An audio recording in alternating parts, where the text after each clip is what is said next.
Chapter 1489. Chu's son explained, because of the trouble you caused, the guards in the minister's mansion have been strengthened, and several doors are tightly guarded.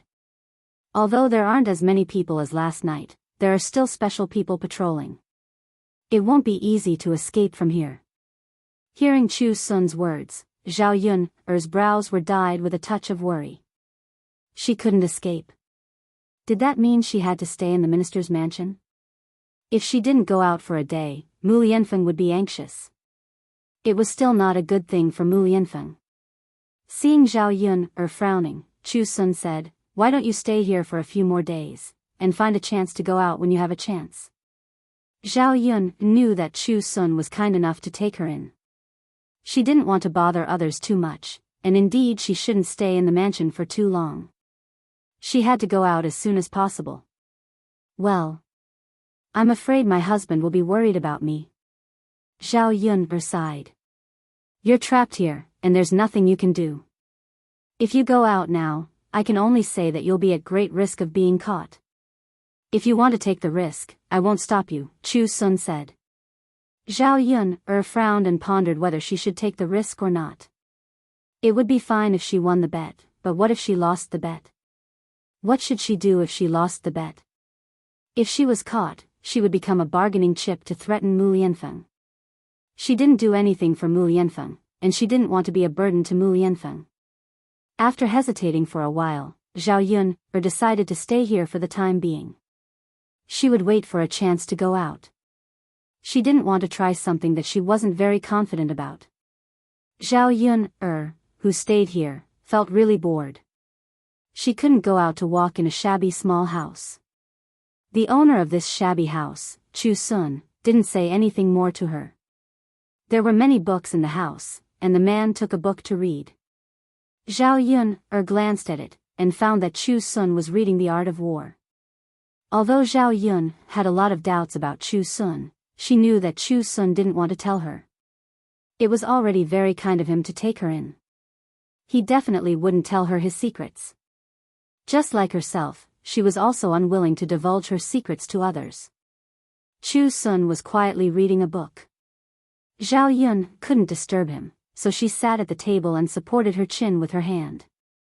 To stop thinking of Mu and Daodu, Zhao, to kill. Of. However, this ancient scripture was a little boring. As for classical Chinese, there were many sentences that she couldn't understand. After reading for a while, she actually dozed off. She lay on the table and fell asleep. When she woke up again, she was covered with a coat. It was Chu's son's coat. "Well, thank you for your coat." Zhao Yun handed it back. Chu's son took it and said indifferently, "It's okay." Don't you feel bored?" Zhao Yun couldn't help but ask. "Bored? Why would I be bored? Don't tell me that you've been living like this every day while you've been living here alone." Chu's son nodded and responded indifferently.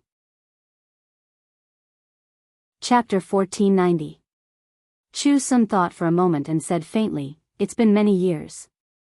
I can't remember clearly." Hearing the man's words, Zhao Yun suddenly felt a lot of sympathy for this man. Since he couldn't remember, it meant that he had lived like this for many years. How lonely must that be? Zhao Yun really couldn't imagine it. If she lived like this, she definitely wouldn't be able to take it. Facing loneliness for so many years, it was really quite impressive. Seeing that Zhao Yun was looking at him strangely, Chu's son asked, "What's wrong?" No, nothing." Zhao Yun shook her head. She couldn't tell Chu's son that she was sympathizing with him just now.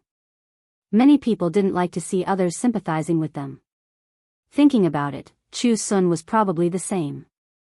After a while, Zhao Yun couldn't help but gossip again. Have you walked out of here before? Have you seen the outside world?" Chu's son shook his head. "No. Won't I scare people if I go out like this?" Zhao Yun was speechless for a moment. Her mouth twitched, and she comforted Chu's son, that. "Actually, you think too much. In fact, you look okay like this. You don't look that bad. You definitely won't scare people when you walk out.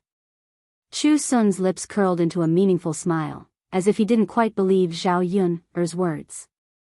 Zhao Yun didn't say much. Chu Sun put down the book in his hand and looked out of the window. He said somewhat earnestly, "Wait, wait."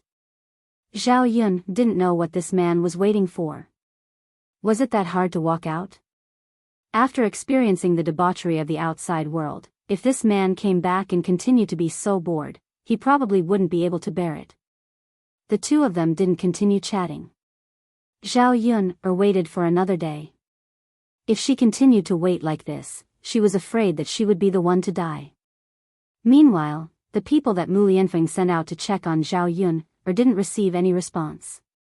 In these few days, Mu Lianfeng became more and more uneasy, to the extent that he didn't eat or drink much, and he lost a lot of weight. If not for the fact that he didn't have any real power in his hands, Mu Lianfeng really wanted to turn the entire capital upside down. If he searched every official's residence, he would definitely find Zhao Yun.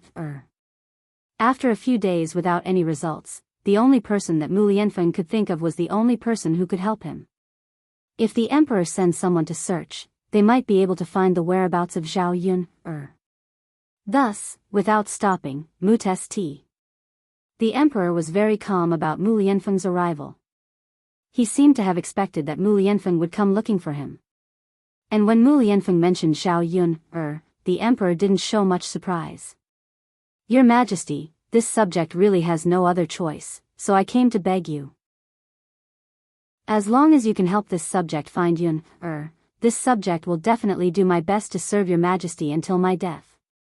Mu Lianfeng knelt in front of the emperor and said sincerely and loyally. The emperor had Mu Lianfeng get up and jokingly teased, "Could it be that before my beloved subject begged me, you didn't want to serve me until your death?" Mu Lianfeng realized that he had said something wrong and hurriedly said, No, your Majesty, this subject didn't mean that." "Then what does my beloved subject mean?" "You're obviously using your loyalty as a bargaining chip to negotiate with me. Does this mean that you didn't want to do this to me before?" Chapter 1491. It was said that accompanying the emperor was like accompanying a tiger. One had no choice but to accept the emperor's glory. Mu Lianfeng felt that his back was drenched in sweat. He knew the emperor very well. On the surface, the emperor seemed to value him a lot. However, that was not the case. The emperor always doubted the loyalty of the people he used. Now, he doubted him as well. His words were merely a warning to Yi Qingyu. "Your Majesty, this subject has always been loyal and devoted to you." Mu Lianfeng prostrated himself in front of the emperor, looking very pious. The emperor glanced at Mu Lianfeng and the corners of his mouth turned up.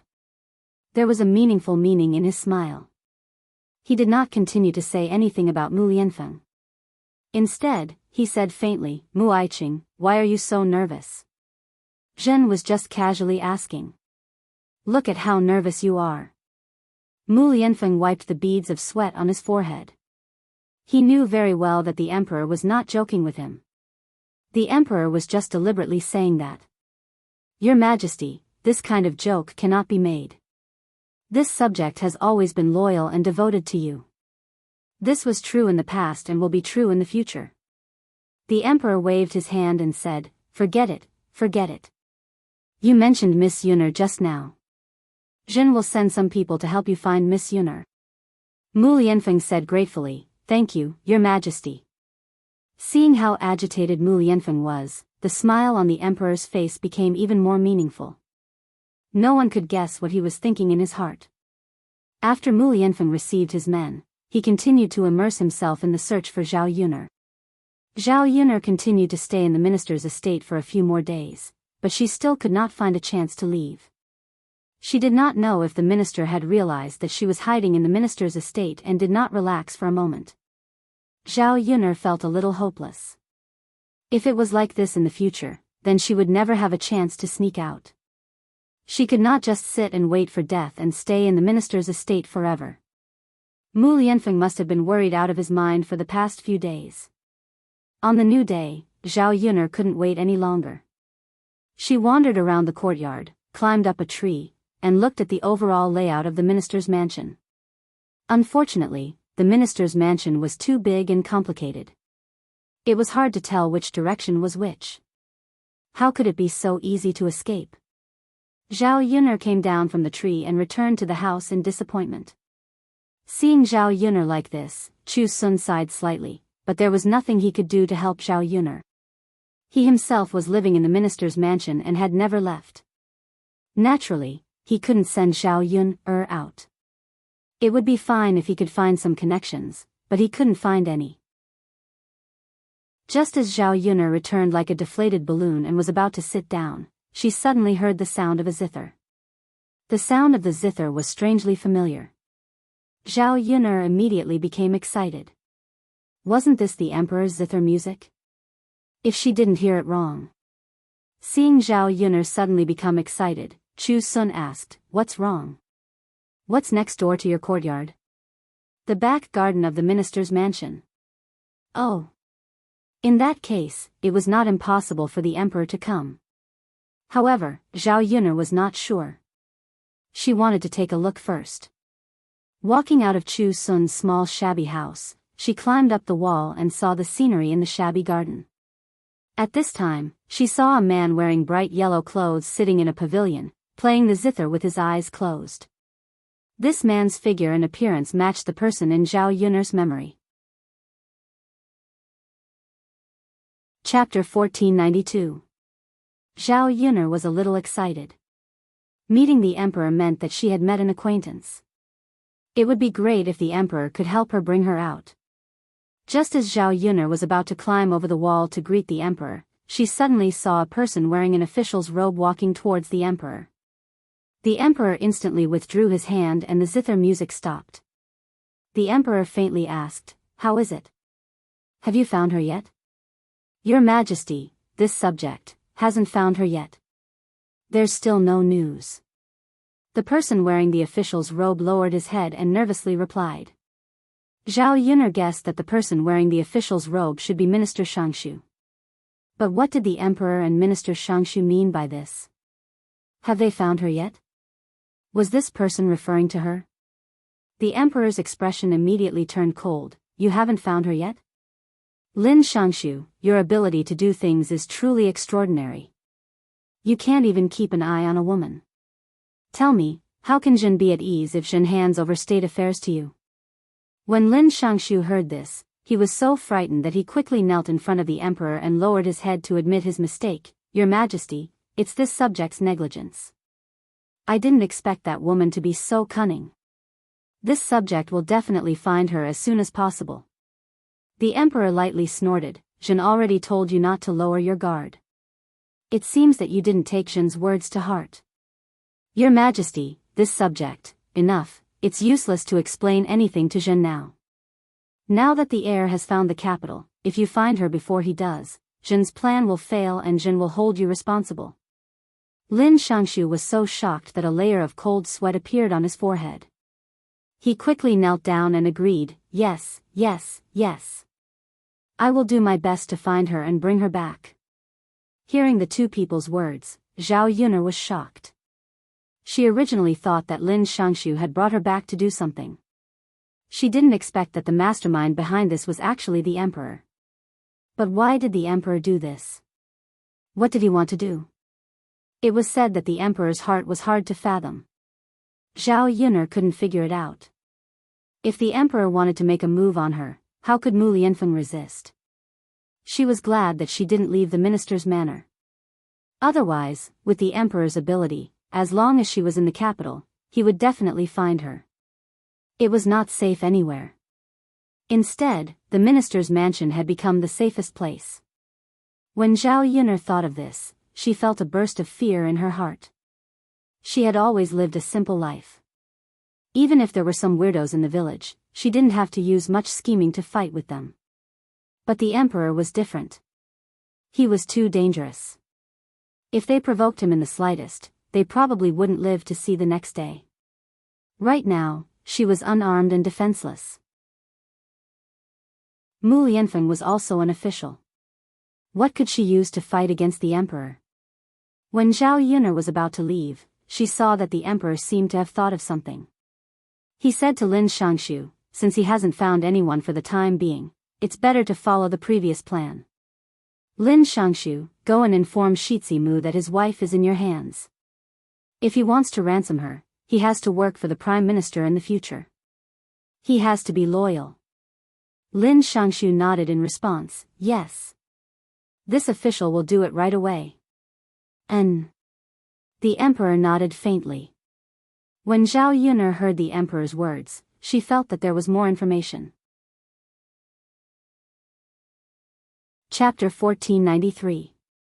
But now that the emperor had said these words, how could it be that he wanted Mu Lianfeng to work for the prime minister? Zhao Yun pondered for a moment and finally understood. She had been caught by Lin Shangshu and had Lin Shangshu send a message to Mu Lianfeng. He was just using her as a bargaining chip to threaten Mu Lianfeng. Rather than a threat, it was more accurate to say that he was testing him. If Zhao Yun'er didn't guess wrong, once Mu Lianfeng agreed to work for the prime minister, the emperor would think that Mu Lianfeng was unreliable and not loyal to him wholeheartedly. Last time, the emperor had already suspected Mu Lianfeng. She didn't expect that he would be even more ruthless this time and directly test him like this. It was said that accompanying the emperor was like accompanying a tiger. The emperor's thoughts were indeed terrifying and unfathomable. Ordinary people like them really couldn't win against him. Zhao Yun'er was now worried that Mu Lianfeng cared too much about her. If he agreed to work for the prime minister with Lin Shangshu, he would fall into a trap. She reckoned that the emperor wouldn't easily forgive Mu Lianfeng at that time. The ancient emperors probably wouldn't let those who betrayed them live. When she thought that this matter was related to Mu Lianfeng's life, Zhao Yun'er was so nervous that her heart almost jumped out of her chest. She was currently in the minister's fu. How could she spread this matter and talk to Mu Lianfeng? What should she do? Zhao Yun'er flipped down from the wall and returned to Chu Sun's room with a worried expression. When Chu Sun saw that Zhao Yun had returned, he asked Zhao Yun'er, what did you see in the flower garden after you went in? Why is your expression so ugly? Zhao Yun'er's mouth twitched. No, nothing. I was just a bit shaken because I was almost discovered. Seeing Zhao Yun'er's soulless appearance, Chu Sun said, if there's anything I can help with, you can tell me. Although I can't help you escape from the minister's fu, I can help you pass a letter or something. Hearing Chu Sun's words, Zhao Yun'er's eyes instantly lit up. She asked excitedly, really? And Chu Sun nodded. Although he wasn't too willing to go out and didn't like the outside world, he saw Zhao Yun'er's face was filled with worry. If he could help, he would do his best to help. Thank you so much. Zhao Yun hurriedly took out a letter and wrote a letter. She explained her general situation and the emperor's plan, and then handed it to Chu Sun. Although she didn't know whether Chu Sun was reliable or not, she could only place all her hopes on Chu Sun at the moment. On the cover, it was written, for Mu Sijuan. Mu Sijuan was just a code name. Mu Lianfeng had told her before that his Mu Rong family's businesses were in the capital, as well as his trusted subordinates. His people were in the Rennes Medical Center in the capital. If someone contacted him, he would use a code name to prevent it from being exposed. That code name was Mu Sijuan.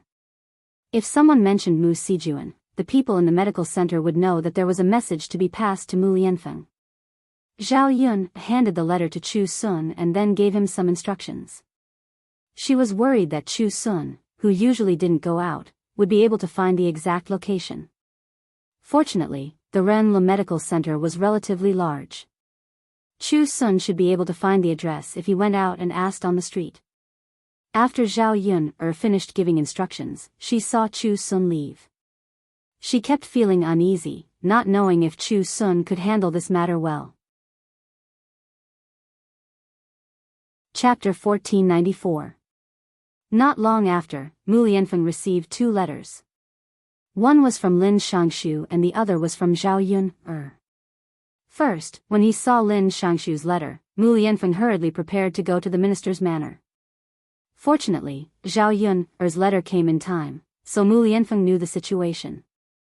He just happened to recognize Zhao Yun's handwriting, otherwise he would have some doubts about which one was real and which one was fake. In addition, the Rinla Medical Hall was something that Mu Lianfeng had personally told Zhao Yun before. He never thought that Zhao Yun would use it this time. After reading these 2 letters, Mu Lianfeng knew what he should do. He would go to the minister's manor, but it would be a different play. Mu Lianfeng prepared and directly rushed to the minister's manor. When he arrived at Lin Shangshu's manor, Lin Shangshu personally came out to greet him. "Heir apparent, how is it?" "I don't know if heir apparent agrees to the conditions proposed by this lowly official."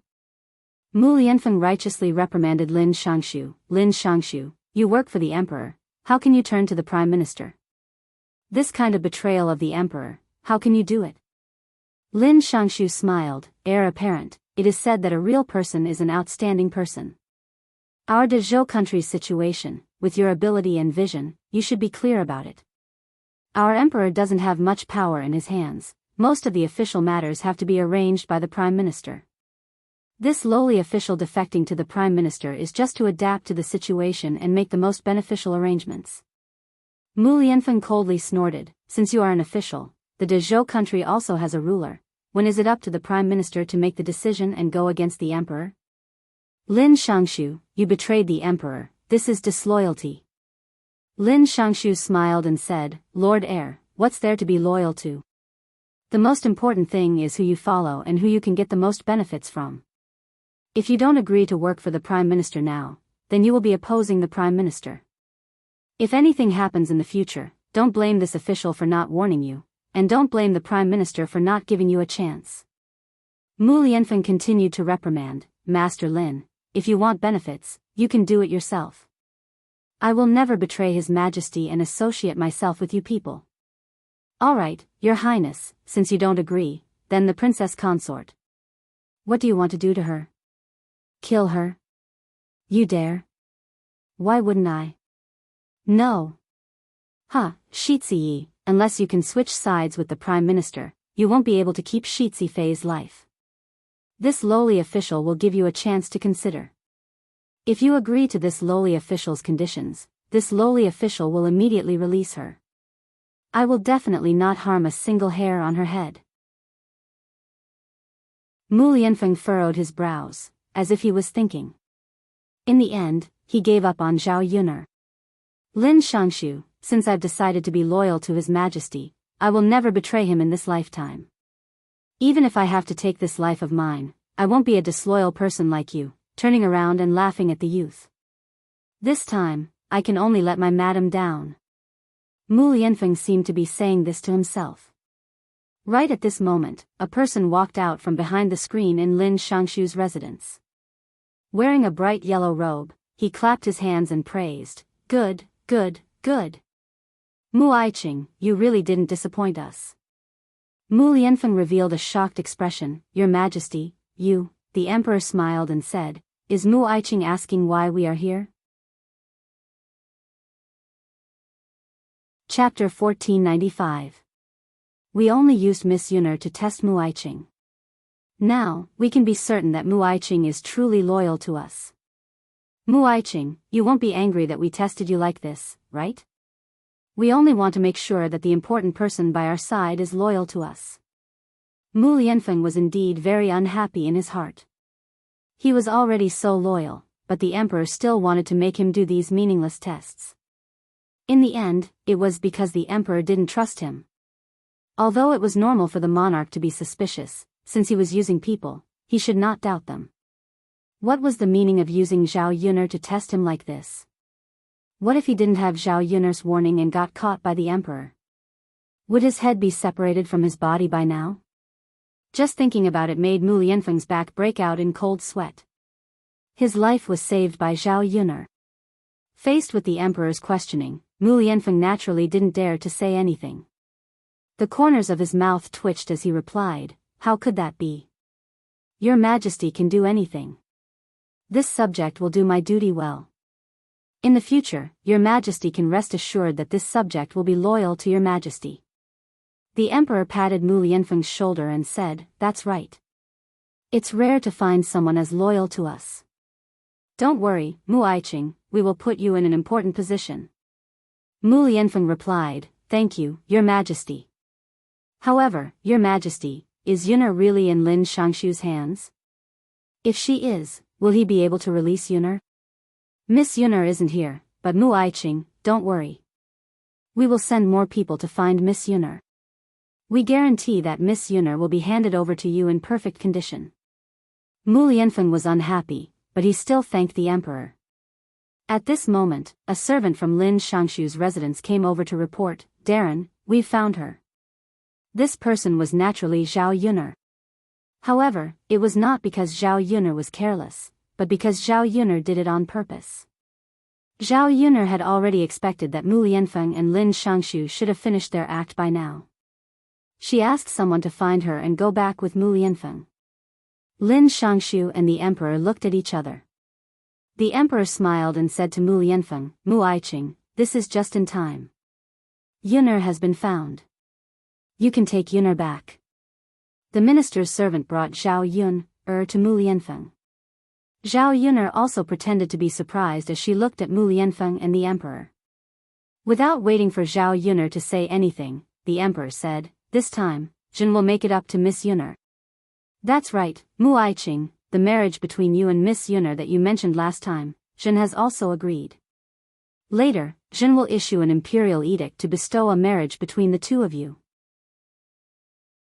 Since he knew that Mu Lianfeng was one of his people and was so loyal to him, the emperor felt that if such an amazing woman like Zhao Yuner were to marry Mu Lianfeng, it could be considered as him using her. Previously, he had delayed the marriage without agreeing to it, so there was no need to delay it this time. Hearing the emperor's words, Mu Lianfeng's dissatisfaction immediately dissipated. As long as the emperor could bestow a marriage between him and Zhao Yuner, then everything would be worth it. This subject thanks the emperor. Mu Lianfeng excitedly knelt down. Zhao Yuner also knelt down and received the imperial edict to thank the emperor. Thank you, emperor. All right, the two of you can get up. These days, Miss Yuner has been wronged. Mu Aiqing, take her back and have a good rest. Chapter 1496. After Mu Lianfeng left, the emperor said to Lin Shangshu, you really know how to do things. She was in your residence, but you didn't find her. Lin Shangshu was a little embarrassed. He bowed his head and admitted his mistake. Your Majesty, it's all this official's fault. This official is incompetent. The emperor waved his hand and replied, all right, don't say these things to Zhen. Since the goal has been achieved, I really don't want to pursue it any further. Thank you, Your Majesty. The reason why the emperor let Lin Shangshu off so easily was not because he really felt that Lin Shangshu was incompetent, but because he knew that Zhao Yun was different from the rest. Zhao Yun was too scary. The things she did were also unimaginable. Since she could hide in the minister's residence for so long, it was already something that many people couldn't do. Fortunately, this woman would not stand on the opposite side of him in the future. Instead, she could help him. Thinking of this, the corners of the emperor's mouth revealed a rare smile. On the way back, Mu Lianfeng held Zhao Yun tightly in his arms in the carriage. He was afraid that if he let go, Zhao Yun would leave him again. Mu Lianfeng's voice became a little hoarse. He whispered in Zhao Yun's ear, Yun, do you know? I was so worried about you. I really thought that something had happened to you. If you weren't here, what would I do? Zhao Yun touched Mu Lianfeng's face. Not only did this guy lose a lot of weight, but he also didn't tidy himself up. His beard had grown a lot, and it was a little prickly when she touched it. Don't worry, I'll be fine. No matter what, I won't let anything happen to me. I still have to take care of you and Daodu. Mu Lianfeng said in a low voice. The feeling of hugging Zhao Yun again was like regaining a lost treasure. It was hard for him to imagine if he didn't have Zhao Yun in the future. Would he have to muddle through his days? Zhao Yun muttered, but Mu Lianfeng, even if something happens to me, nothing can happen to you. Dao still needs someone to take care of him, and so does Tian Tian. Alright, Yun'er, I'll remember what you said. But from now on, I won't let you be like today. Yeah. The two of them hugged each other. It felt good to be able to relax after such a thrilling experience. The moments she spent with Mu Yanfeng were very real. Her heart, which had been on tenterhooks, finally calmed down. The two of them returned to Mu Yanfeng's residence in the capital. Originally, Mu Yanfeng had planned to bring Zhao Yun to the capital for a few days so that Zhao Yun could see the bustle of the capital and play around with her. However, the two of them considered that there were still many people in Shui Lan village who were worried about their situation. In addition, Zhao Yun couldn't let go of Daodu and Tian Tian. How could she be in the mood to play around in the capital? The bustle of the capital had nothing to do with her for the time being. Even if she wanted to play, she would have to find an opportunity in the future to bring Daodu and Tian Tian along as a family. That night, the two of them rested in the capital for a night. The next day, they drove the carriage to Shui Lan village. When they returned to the village, it was already evening. Zhao Yun went straight to Mulan's house. After leaving Daodu and Tian Tian with Mulan, Zhao Yun knew that Mulan would take good care of these two children. Chapter 1497. As soon as he saw that Zhao Yun had returned, Daodu immediately ran out of Mulan's house and rushed into Zhao Yun's arms. Mother, Daodu's voice was a little choked as he called out to Zhao Yun. Zhao Yun could hear that Daodu's voice was a little hoarse. Although Daodu was still young, a 3-year-old child would understand some things. Especially when she suddenly disappeared, Daodu must have been very worried during this period. Zhao Yun squatted down and hugged Daodu as well. She said to Daodu, "Alright, Daodu, mother is back. Don't be afraid." Daodu responded in a soft voice, but he hugged Zhao Yun tightly as if he couldn't bear to let go. Zhao Yun knew that this child was probably afraid that she would disappear again if he let go. For now, she could only let Daodu hug her. When Daodu had hugged her enough, he would naturally let go. Mu Lianfeng followed behind Zhao Yun and said to Daodu with a little jealousy, "Daodu, you only think about mother. Don't you think about father these days?" Only then did Do raise her head to look at Mu Lianfeng. The corner of her mouth revealed a shy smile. She quickly left Zhao Yun's embrace and ran into Mu Lianfeng's embrace. "Father," Daodu's sweet voice made Mu Lianfeng's heart melt. Mu Lianfeng immediately lifted Daodu over his head and spun him around, then hugged Daodu in his arms. Mu Lianfeng was tall and big, so Daodu became a little toy in Mu Lianfeng's arms. Mulan followed them out. When she saw Zhao Yun she said excitedly, "Yun you're finally back safe and sound. I've been waiting for you for the past few days and I was worried to death." Zhao Yun smiled and replied, "I'm fine, sister-in-law Mulan. I've made you worry." It's good that you're back. With the heir here, I knew he wouldn't let anything happen to you. I was just afraid that something would happen and make me worry." Zhao Yun nodded in response. She could understand how Mulan felt. However, since Mulan was worried about her, it meant that Mulan still valued her as a friend. Zhao Yun was very touched. "You must be tired from driving the carriage. Hurry inside and have a drink." Mulan greeted Zhao Yun and Mu Lianfeng. "Okay. Oh right, sister-in-law Mulan, where's Tian Tian? How's Tian Tian? Did Tian Tian cause trouble for you these past few days?" Mulan smiled and replied, "That girl is very obedient. She's sleeping on the bed right now and has just been breastfed. This child hasn't caused any trouble these past few days. She's very obedient and sleeps after eating her fill. When she pees or poops, she even knows how to cry a little. She hasn't peed on the bed." "That's good." She was afraid that Mulan would be very busy every day and would have to take care of a child. It would be very tiring. Now that she heard Mulan say this, Tian Tian was very sensible, so it shouldn't be too tiring to take care of her. Thinking about it, this child was really obedient and pleasant. Ordinary families wouldn't be able to find someone like her. It was a pity that her cousin and her in-laws despised her for being a daughter and didn't care. She let Tian Tian stay by her side, which was a bargain for her.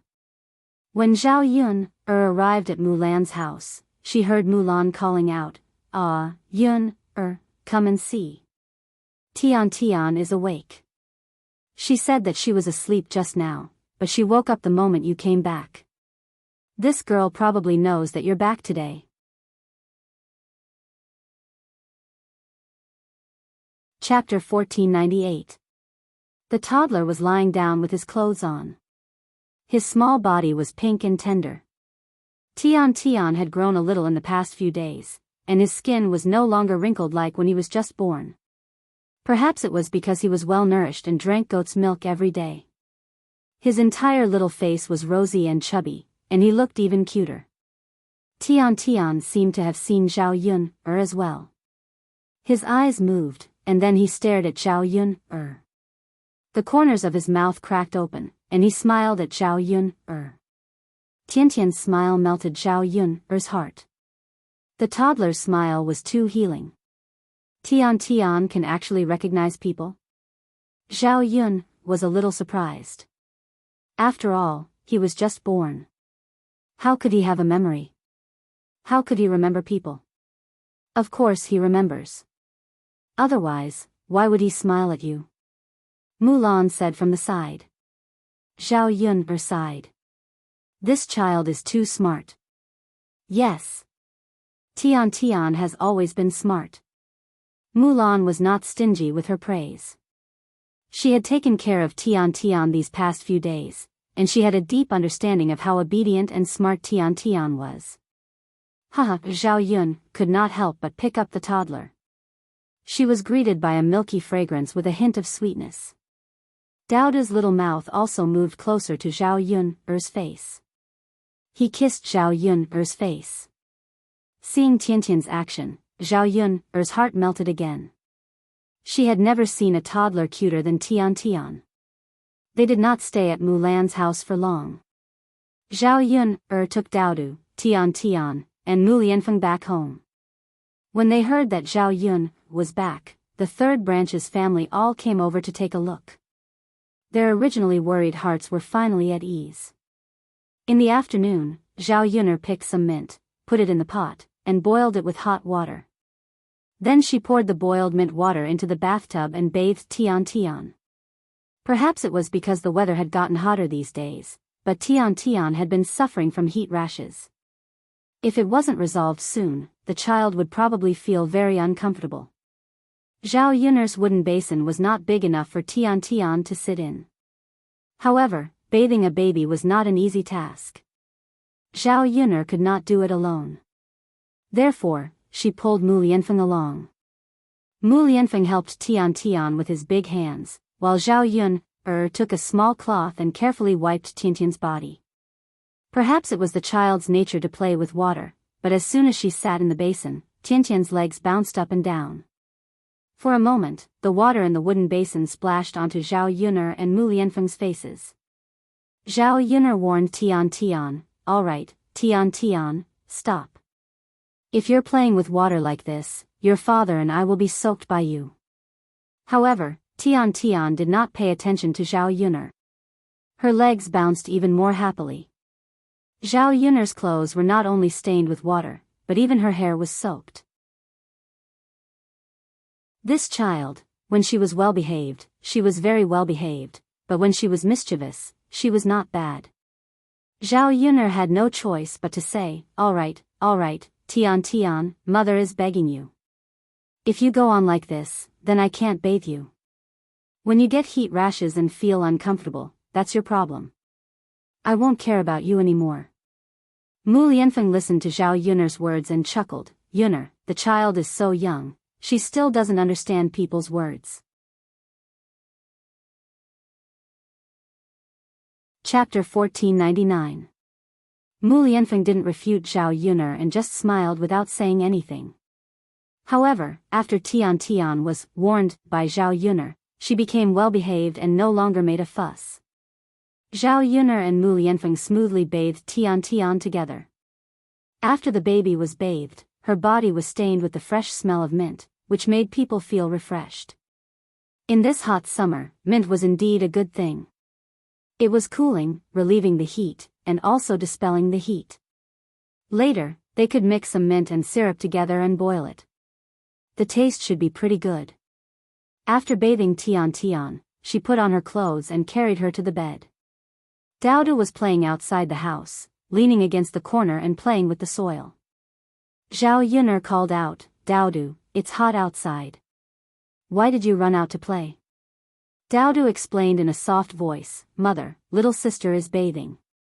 Daodu can't stay in the house." Zhao Yuner's man didn't expect Daodu to say such a thing. Then she heard Daodu continue, "Mother, father and Daodu said that men and women shouldn't touch each other, so Daodu can't watch little sister bathe." Since Daodu said it so seriously, it coincided with Mu Lianfeng's words. After a while, Zhao Yuner laughed at Daodu's pft. Daodu looked at Zhao Yuner with a puzzled expression. "Mother, what are you laughing at? Could it be that Daodu said something wrong?" Zhao Yuner was now worried that if the child was handed over to Mu Lianfeng, would Mu Lianfeng lead the child astray? He really didn't teach the things that should be taught, but taught the things that shouldn't be taught. Daodu was only 3 years old. How would he know what it meant to keep his distance? Now, even Daodu had to avoid looking at a baby bathing. If word got out, it would probably cause others to burst into laughter. Seeing Zhao Yuner laughing, Daodu asked with a puzzled expression, "Mother, what are you laughing at? Is Daodu wrong?" Zhao Yuner shook her head. "Of course not. Men and women shouldn't touch each other. We'll talk about it when Daodu grows up. Right now, Daodu and little sister are still children, and you two are siblings, so there's no need to avoid these things for the time being." Daodu frowned as if he didn't understand. He looked at Mu Lianfeng and asked Mu Lianfeng, "Father, is it like what mother said?" Mu Lianfeng nodded. "Yes, that's what your mother said." "Oh, then the next time little sister baths, Daodu doesn't have to go out anymore." "Yes. It's hot outside. Then can Daodu bathe with little sister in the future?" Daodu asked expectantly. "Not now. Little sister is still too young. It's not good to hurt her. When little sister is a little older, Daodu can bathe with her." Daodu thought for a moment, then replied solemnly, "Understood, mother. Then Daodu will wait for little sister to grow up." "Okay." Zhao Yuner gave Daodu a bath while she was at it. The two children were bathed until they smelled good and went to bed. Just as she was done, she heard a commotion outside the house. "Yuner girl, Yuner girl." It was Feng Zhangxia's voice. This aunt of hers came to her house so eagerly.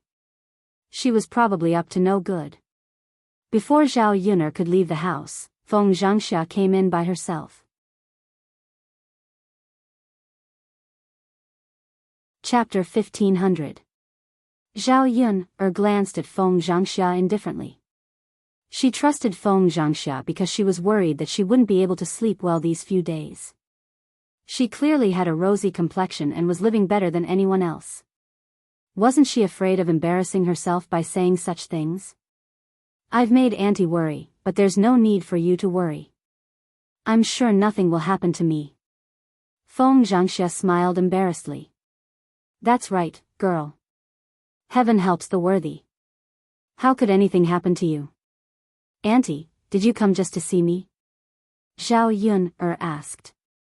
She felt that it wouldn't be so simple. With Feng Zhangxia's character, if she took the initiative to look for her, it would usually be to trouble her or something. Seeing Zhao Yuner ask this, Feng Zhangxia casually said, "Actually, Auntie mainly came to see you. Also, there's something I need to trouble you with," Zhao Yuner sneered. She felt that Feng Zhangxia's words were really fake. She obviously came to trouble her. To put it nicely, she came to see her in passing. To put it bluntly, she didn't care about her at all. She just came to ask for help. Auntie, why do you have so many things? I don't think I can help. I just came back and I'm very tired. I need to rest well.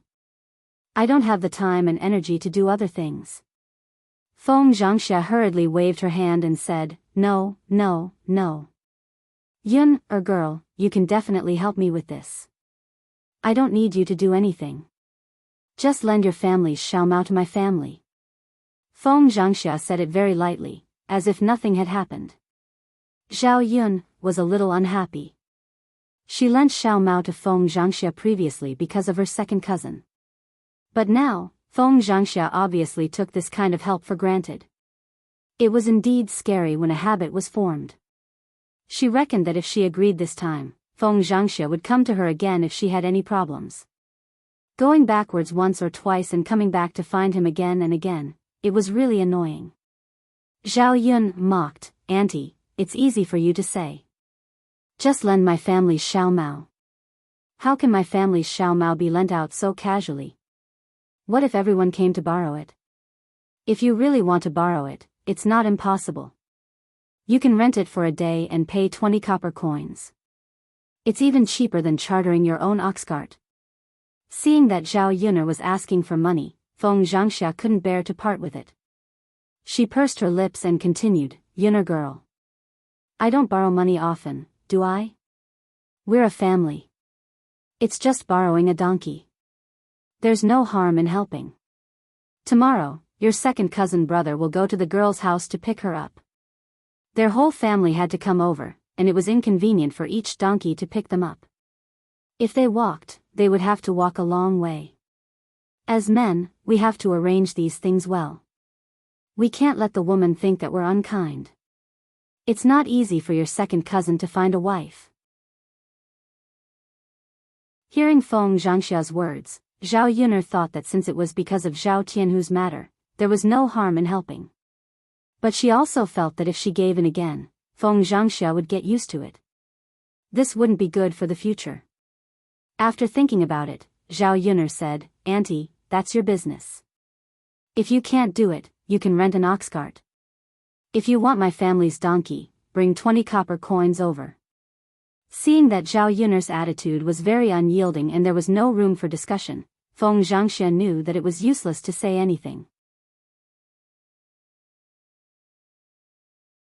Chapter 1501. Feng Zhangxia thought for a moment, then gritted her teeth and replied, Okay. 20 copper coins, okay? This girl was really stingy.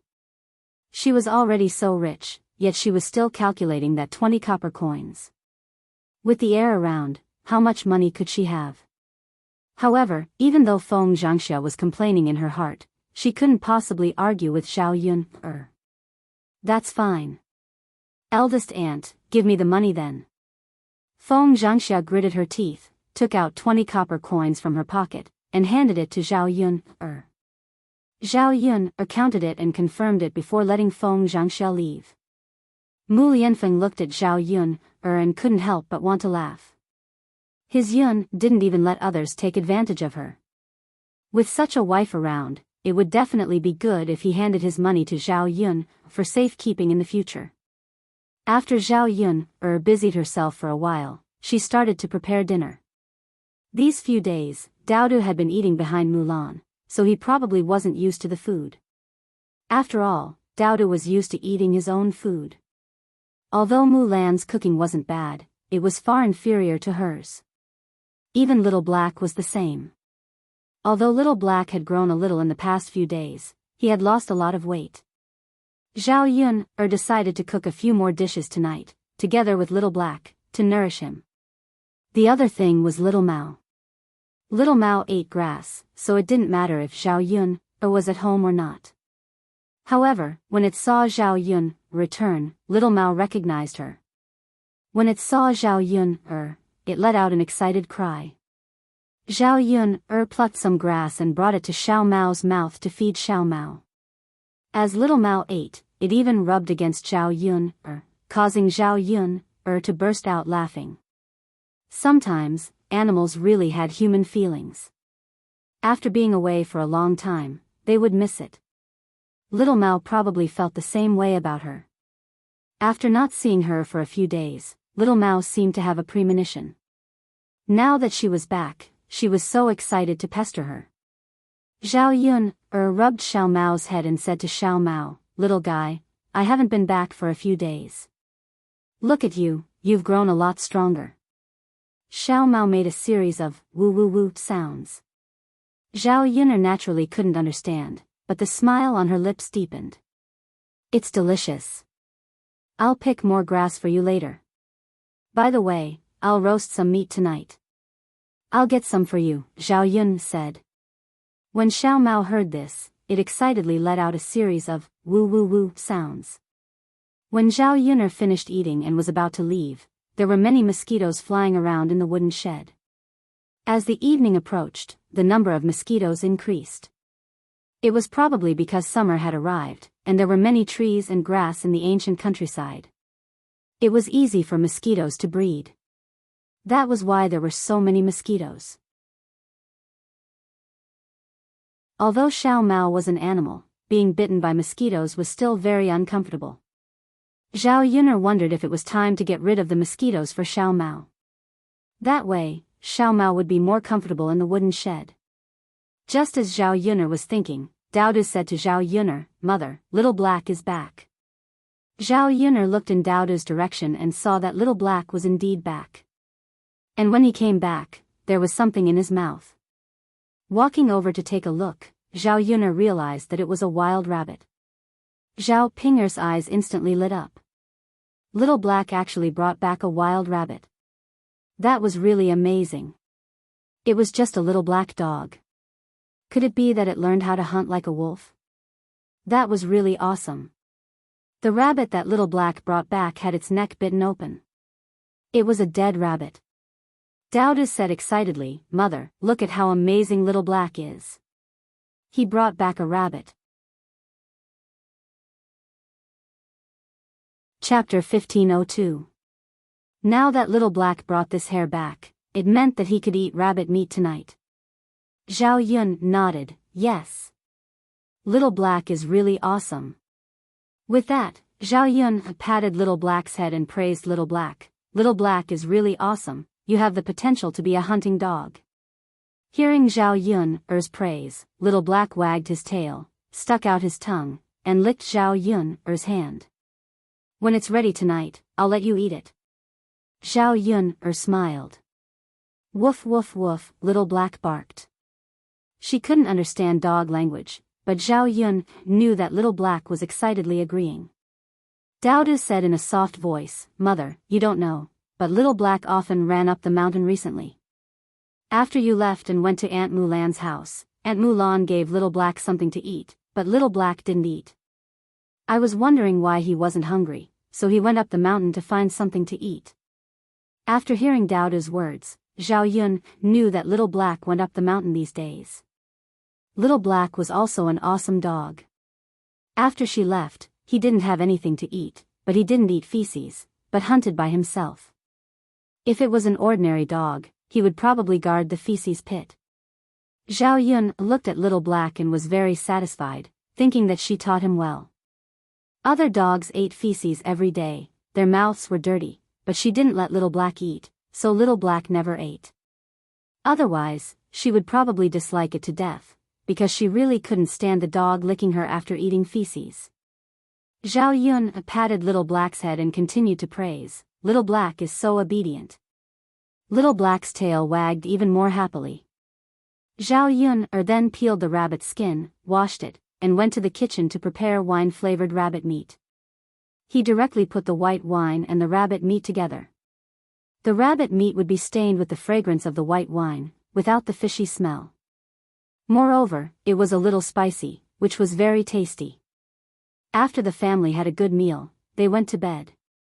Over the past few days, in addition to the heat in the house that made people unable to sleep at night, what was more important was the mosquitoes that wandered around the house and buzzed in their ears, making it impossible for them to sleep. Zhao Yun'er frowned in annoyance and turned over. If he covered himself with the blanket, he would sweat profusely. If he didn't cover himself with the blanket, he would be bitten by mosquitoes. It was unbearably itchy. No matter how much he tossed around, it was uncomfortable. After lying in bed for 2 hours, Zhao Yuner still couldn't fall asleep. She sat up in annoyance. What should he do? It was fine if he didn't have the air conditioner and electric fan, but he also didn't have things like mosquito repellents. He could only let the mosquitoes bite him. As if he knew that Zhao Yuner wasn't asleep, Mu Lianfeng also woke up. He asked Zhao Yuner, "Yuner, what's wrong? So many mosquitoes, and it's so hot." Zhao Yuner complained. The ancient times were really bitter. In the 21st century, she had never suffered so much. It was still okay when she was in the capital. There weren't so many trees, and there was incense burning in the house. It probably had the effect of repelling mosquitoes, so there were no mosquitoes biting. As Zhao Yuner spoke, a mosquito flew over and landed on her arm. She waved her hand and hit it with a paw sound. This time, she finally hit it. Unfortunately, there wasn't just one mosquito. After killing one, another one appeared and continued to buzz, making people more annoyed.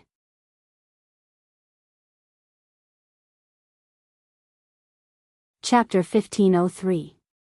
At this time, the mosquitoes began to bite Daodu and Tian. The two babies fell asleep and couldn't fight back. Zhao Yun found that Daodu and Tian had several big mosquito bites on their bodies. Especially Tian, newborn children were pink and tender, and their skin was more sensitive. After being bitten by a mosquito, the bitten area on her face became swollen, and it was heartbreaking to look at. She couldn't go on like this. She had to find something to drive the mosquitoes away. Zhao Yun remembered that when she was young, she lived in her grandfather's house in the countryside. Sometimes, when her grandfather's house ran out of mosquito-repellent incense, he would go to the ditch next to the paddy field to pick wild candles and bring them back. Then, he would use these wild candles to drive away mosquitoes. The effect of these wild candles was not worse than mosquito-repellent incense. Anyway, no mosquitoes would bite her when she slept in the room that was smoked. She thought that there were such wild candles in Shui Lan village, but she had never paid attention to them. She would go to the paddy field tomorrow and pick them back when she saw them. This way, she wouldn't be tired when she slept at night. Yun, why don't you sleep first and cover yourself with the quilt? I'll fan you so that you won't feel hot.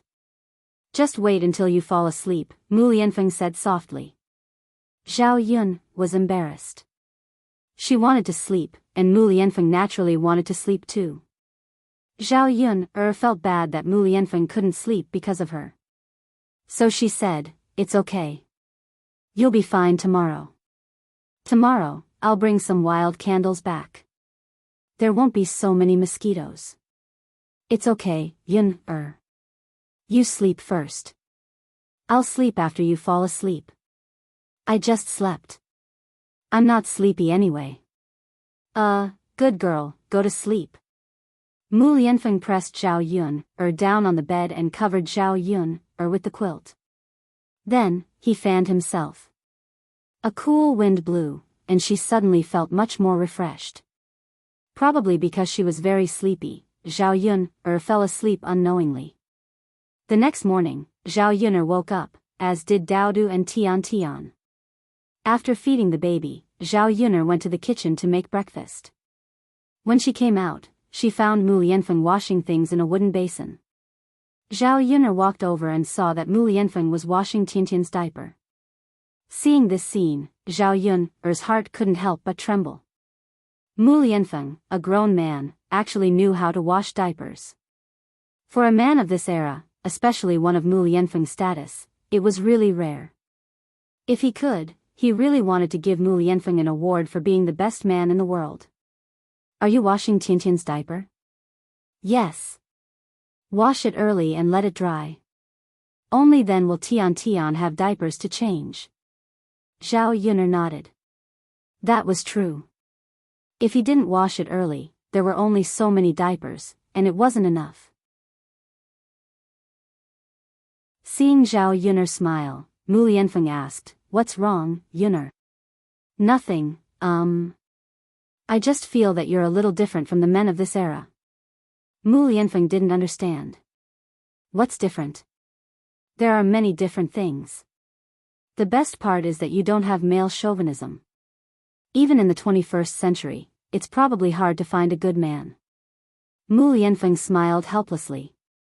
He really couldn't understand Zhao Yun'er's words, which were too modern. However, he guessed that Zhao Yun'er was praising him.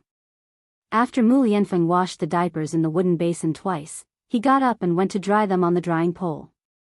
Zhao Yun'er finished making breakfast and called Mu Lianfeng over to eat together.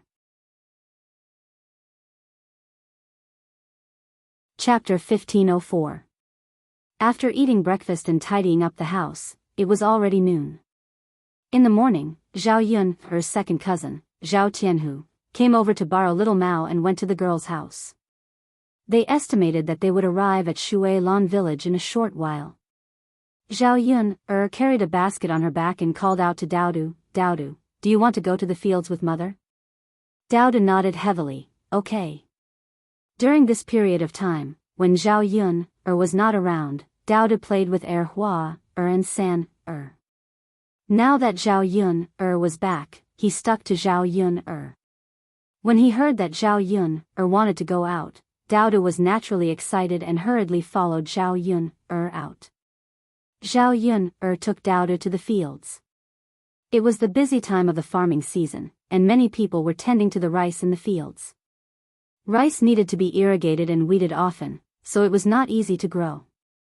However, China people, especially in the south, were used to eating rice. The yield of this kind of grain was also very good. Those who went out to work were all men. Only when there were not many men at home would the women come out to work. During the day, the weather was not very hot, so many people went out to work.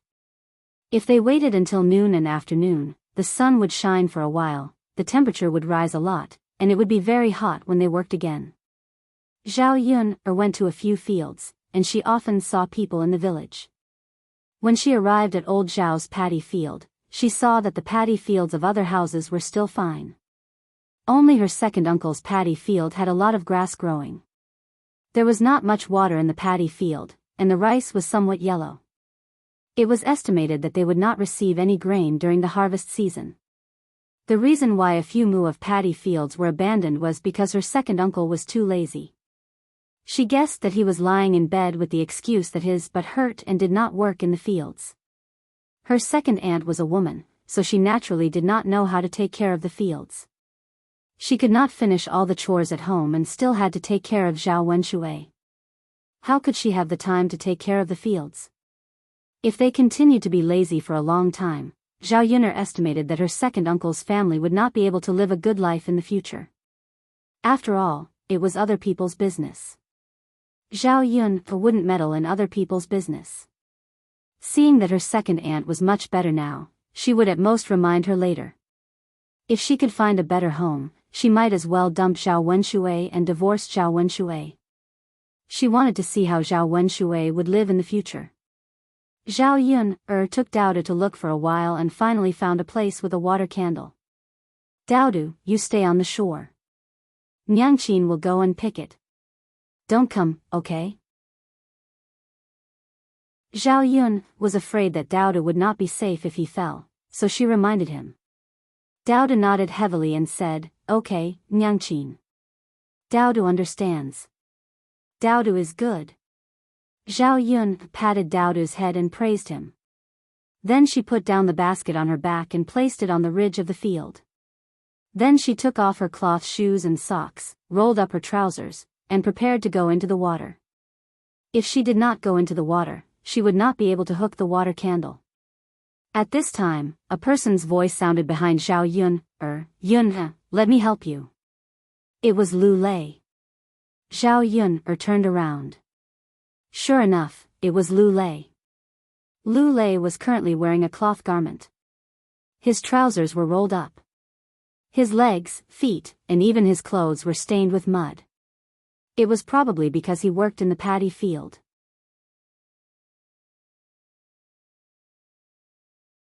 Chapter 1505. The Xiao family was a wealthy family in the village, and they had many paddy fields. Before Xiao Hong married Lu Lei, the Xiao family hired people to do farm work during the busy farming season. Now that Lu Lei was here, he took the initiative to do it himself, saving the Xiao family a lot of money. However, working in the paddy fields was not an easy task. After entering the paddy fields, it was easy to get dirty. Just like Lu Lei now, with a lot of mud on his body, he had to wash himself well every day. Zhao Yun smiled at Lu Lei. If it was in the past, Zhao Yun wouldn't reject Lu Lei's help. Now that Lu Lei and Xiao Hong were married, she had to avoid them, lest there were any unspeakable rumors. No need, Brother Lei. I'll do it myself. Zhao Yun refused. Lu Lei frowned and said, Yun, I'm already dirty. It's okay to go into the water. Look at how clean you are. If you go in, you'll dirty your clothes easily. You'll have to wash yourself when you get back. How troublesome. I'll just go in and help. It won't take much effort. It's fine. Zhao Yun knew that it was indeed as Lu Lei said. If she went in alone, it would be more troublesome, but she couldn't trouble Lu Lei because of this. Just as Zhao Yun was about to continue to refuse, Lu Lei did not listen to Zhao Yun's words and went straight into the water. Zhao Yun wanted to stop him, but it was too late. Seeing Lu Lei being so enthusiastic, Zhao Yun couldn't help but feel a little embarrassed. This man had helped her too many times without asking for anything in return, but she couldn't give him anything in return. When Zhao Yun was slightly stunned, Lu Lei called out to Zhao Yun, do you want this wild candle? Zhao Yun nodded and said, yes. What do you want this for? Lu Lei asked casually as he plucked it. I picked it to smoke the mosquitoes. There are too many mosquitoes in the house at night, and the bites are uncomfortable. This thing can also drive away mosquitoes? Lu Lei was a little puzzled. He actually didn't know. This was the first time he had heard of it. Zhao Yun nodded and said, yes, take it back and dry it in the sun. Set it on fire and smoke it in the house. It has a good mosquito repellent effect.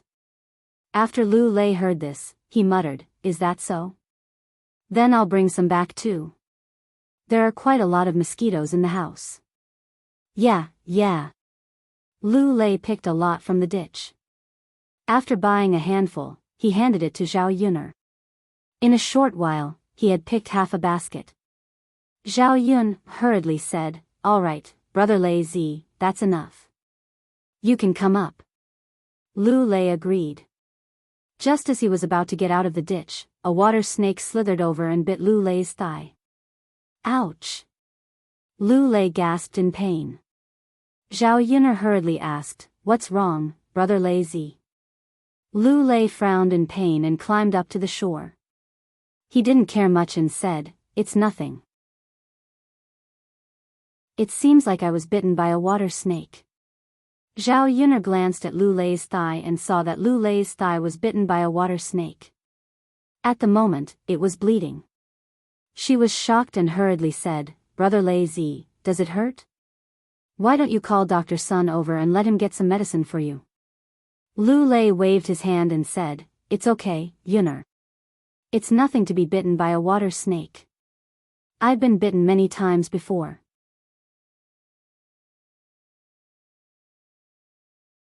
Chapter 1506. Although the water snake was not very poisonous, the place where Lu Lei's leg was bitten still swelled up. Lu Lei was bitten by the water snake. In the end, it was because he helped her. Zhao Yun felt a little guilty. Since Lu Lei didn't call Dr. Sun, his body must be a little weak since his leg was bleeding. She would go back and catch an old hen and send it to Lu Lei to let him eat it to nourish his body as compensation. Brother Lei, let's bandage this wound, Zhao Yun took a look and said. She was afraid that Lu Lei's wound would be easily infected if it was left to dry. Lu Lei didn't object to Zhao Yun's suggestion. Zhao Yun took out a handkerchief from her sleeve, squatted down, and prepared to bandage Lu Lei's wound. Before she could get close to Lu Lei, she saw someone come over and push her out fiercely. Zhao Yun fell on the ridge of the field. Fortunately, the ground was soft grass, so it didn't hurt too much. Zhao Yun frowned. She looked up and saw Xiao Hong glaring at her angrily. Before Zhao Yun could say anything, Xiao Hong pointed at Zhao Yun's nose and started scolding. Zhao Yun, you bitch. You're too shameless. How dare you seduce my man? At this moment, there were many people working in the field. When Xiao Hong shouted at the top of her voice, the people who were working looked in the direction of Zhao Yun. Zhao Yun was a little displeased and replied, Xiao Hong, don't talk nonsense. Xiao Hong snorted and said, Zhao Yun, when did I talk nonsense? Aren't you seducing my man? You're really shameless. Lu Lei is already married to me, and you still don't know how to avoid getting close to him. Tell me, what do you mean? When Xiao Hong said this, the surrounding villagers began to discuss. They were all people who liked to gossip, so they couldn't help but point and talk. He's injured. His leg is bleeding. I just helped him bandage it. Is that considered seduction? Zhao Yun asked with a sneer. This Xiao Hong's ability to bite people was really strong. She seduced everyone she saw. To put it bluntly, Xiao Hong was just afraid that she would snatch Lu Lei away. She wanted her to keep a distance from Lu Lei so that they would not have a chance to fight for him. What Zhao Yun didn't understand was why Xiao Hong still thought that she might get together with Lu Lei at this time. She already had Mu Yanfeng. Why would she covet another man? He could only say that this woman was too stupid.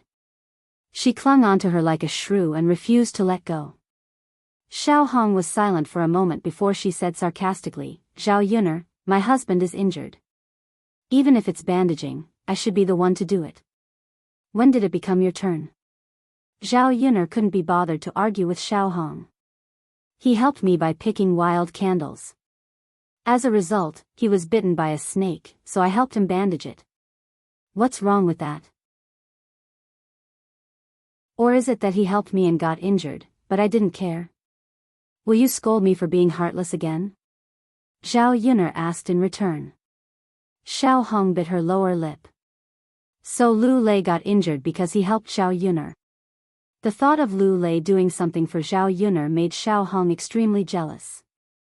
Xiao Hong knew that Lu Lei's actions meant that he still had Zhao Yun'er in his heart. Why was this man still unable to let go of Zhao Yun'er even after marrying her? It was as if Zhao Yun'er had bewitched him.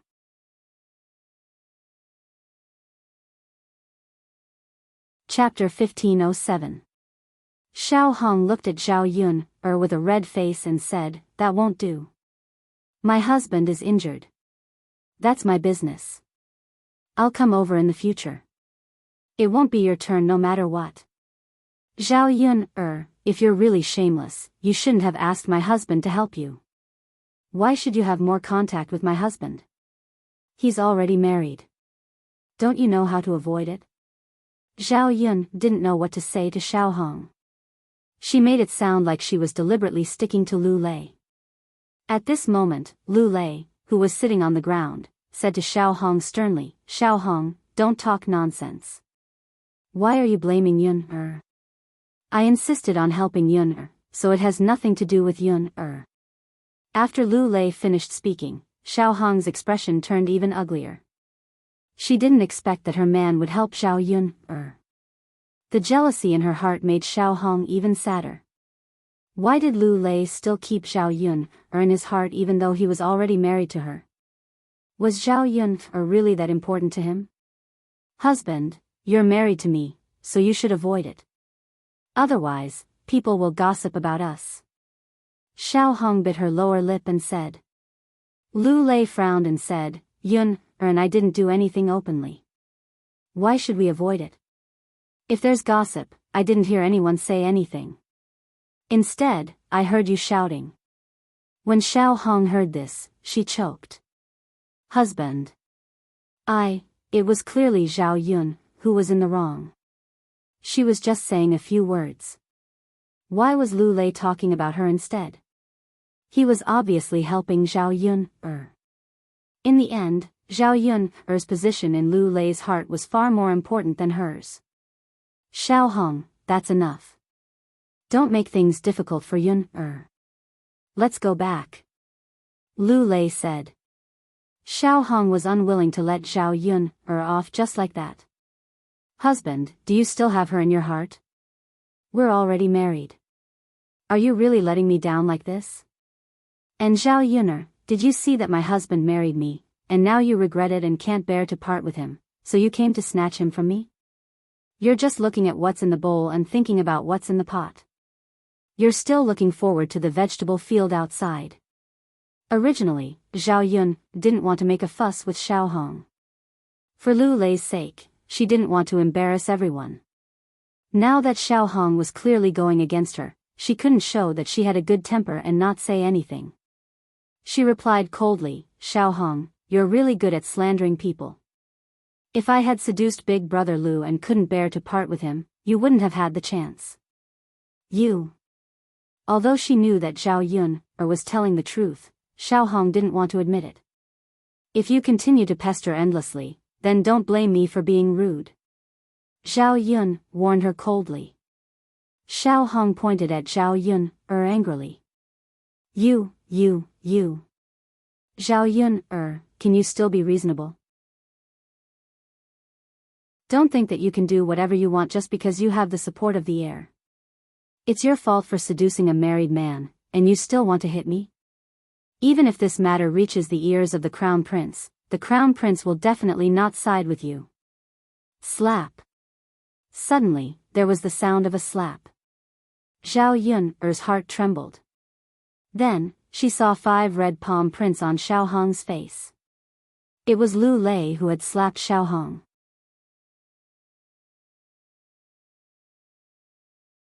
Chapter 1508. It took a while for Xiao Hong to realize that Lu Lei had slapped her. Husband, you actually hit me for Zhao Yun. How could you do this? Xiao Hong's eyes were filled with tears as she looked pitifully at Lu Lei. She couldn't believe that Lu Lei would still hit her and protect Zhao Yun at a time like this. Lu Lei said with a cold face, Xiao Hong, don't pester me endlessly. You're embarrassing both others and yourself. If you don't leave, then I'll leave. Lu Lei propped himself up and limped away. Xiao Hong glared at Zhao Yun hatefully, stomped her feet, and hurriedly chased after Lu Lei. Zhao Yun sighed softly as she watched the two of them leave. She really didn't expect that a person with such a good temper like Lu Lei would hit a woman. However, for a woman like Xiao Hong, it seemed like she deserved it. Mother. Dao tugged at the corner of Zhao Yun's clothes. He was frightened by Xiao Hong's scolding just now. Zhao Yun patted Daodu's head and said, Daodu, are you okay? Were you frightened just now? It's okay now. Mother. Daodu has to grow up quickly. That way, Daodu will be tall and strong. Only then will you be able to protect Mother from being bullied.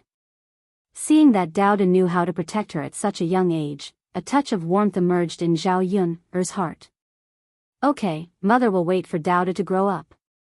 Zhao Yun tidied up the wild candles and carried the basket on her back.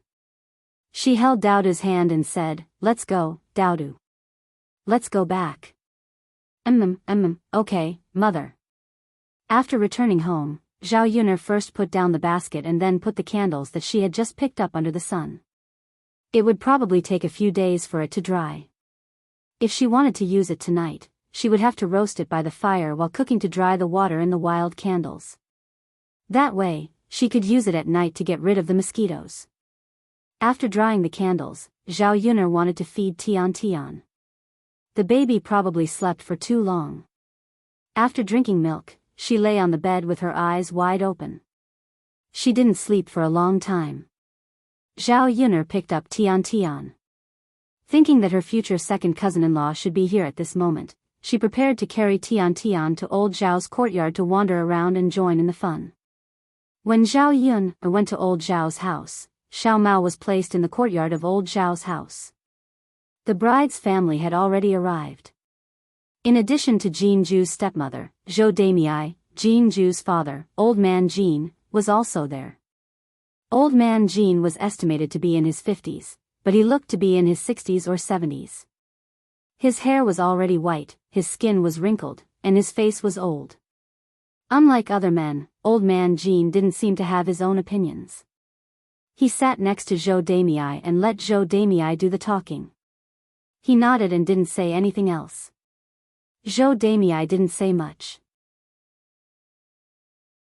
The conditions that should be discussed before had already been agreed. This time, the bride's family came over just to go through the formalities. She couldn't let her daughter marry into the family without seeing what the groom's family looked like. On old Zhao's side, when discussing the marriage, Feng Zhangxia had been talking. Her uncle didn't say anything.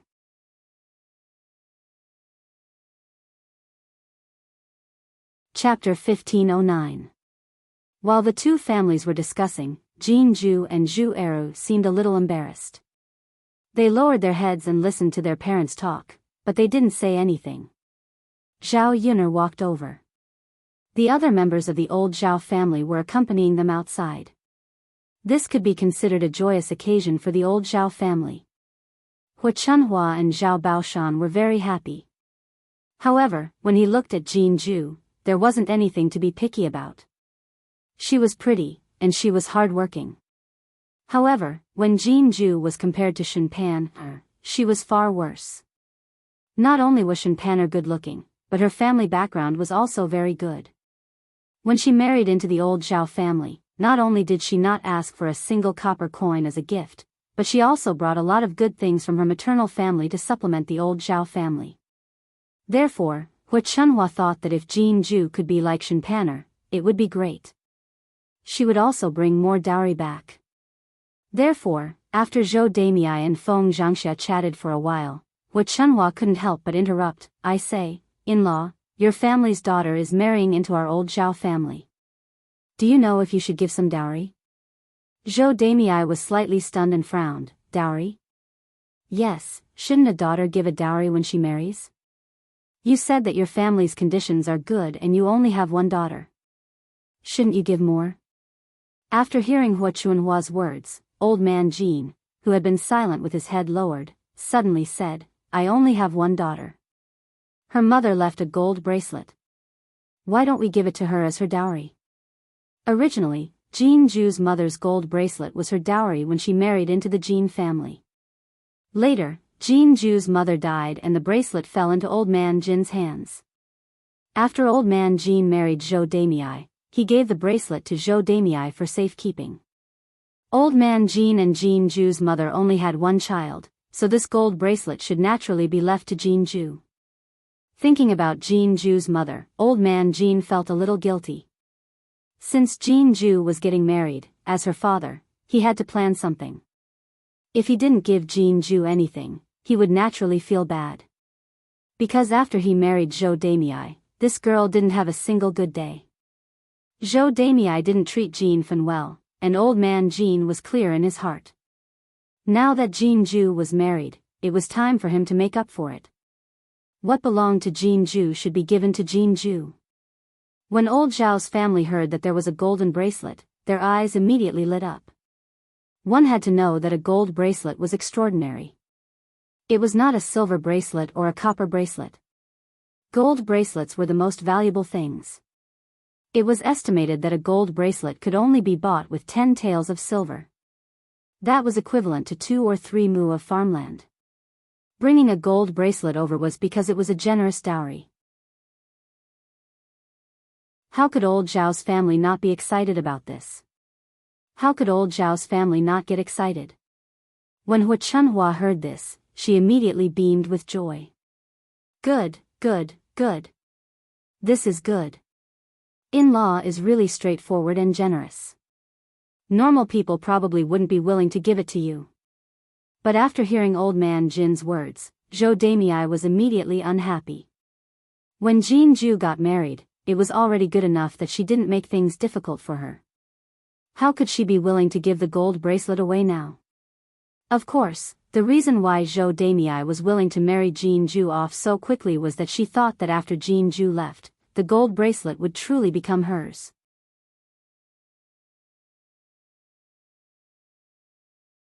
Chapter 15:10. She had already given in, but this damned old man was still thinking about his daughter. It was all because of the seed left by his ex-wife. Zhou Damei poked old man Jin and said, "Old man, what nonsense are you talking about? This golden bracelet is for our son to go to school. If we give it to Jianghu, what will happen if our son has no money to go to school? Where are you going to get the money?" Old man Jin was a little afraid of Zhou Damei. After Zhou Damei spoke so fiercely, old man Jin weakly replied, "But this is something left behind by Zhu-er's mother. Shouldn't it be given to Zhu-er? It's no big deal if we give it to Zhu-er." Zhou Damei glared at old man Jin fiercely, "You're still thinking about a daughter. Don't tell me you don't want our family to live? For so many years, I've served you and worked myself to death for this family. Don't tell me it's not worth a golden bracelet? You heartless person, I must have been blind to follow you back then." After old man Jin was reprimanded, he lowered his head and was so scared that he couldn't speak. The guilt in his heart towards Jianghu deepened. As a father, he might not be able to fight for anything. Just like before, he clearly knew that Zhou Damei didn't treat Jianghu well, but he didn't say anything to Zhou Damei. Because he knew that it wasn't easy to marry a wife. It would cost a lot of money. If he forced Zhou Damei away, then he would have to be a bachelor for the rest of his life and could only wrong his daughter. And for so many years, he had always given in to Zhou Damei and let her bully him. Basically, when Zhou Damei decided on something, he wouldn't say anything. Jianghu saw old man Jin's helplessness and Zhou Damei's aggressive appearance.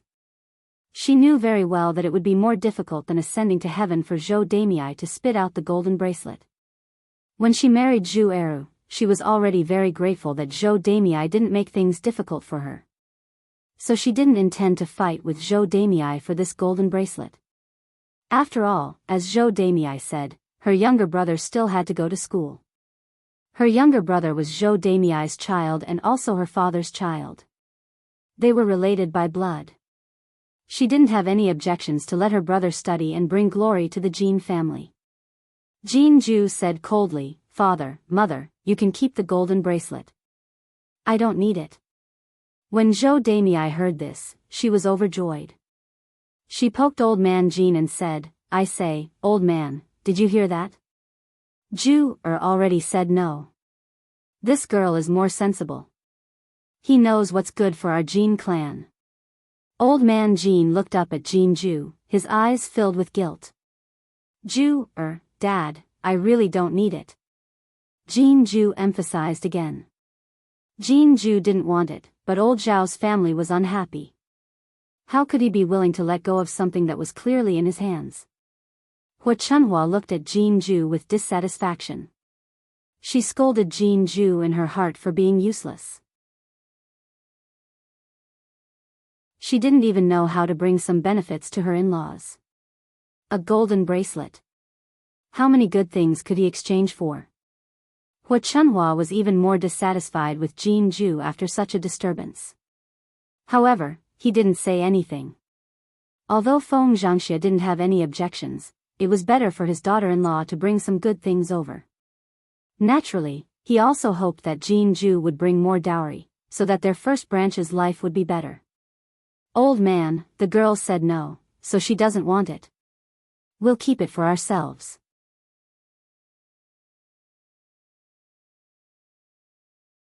Chapter 15:11.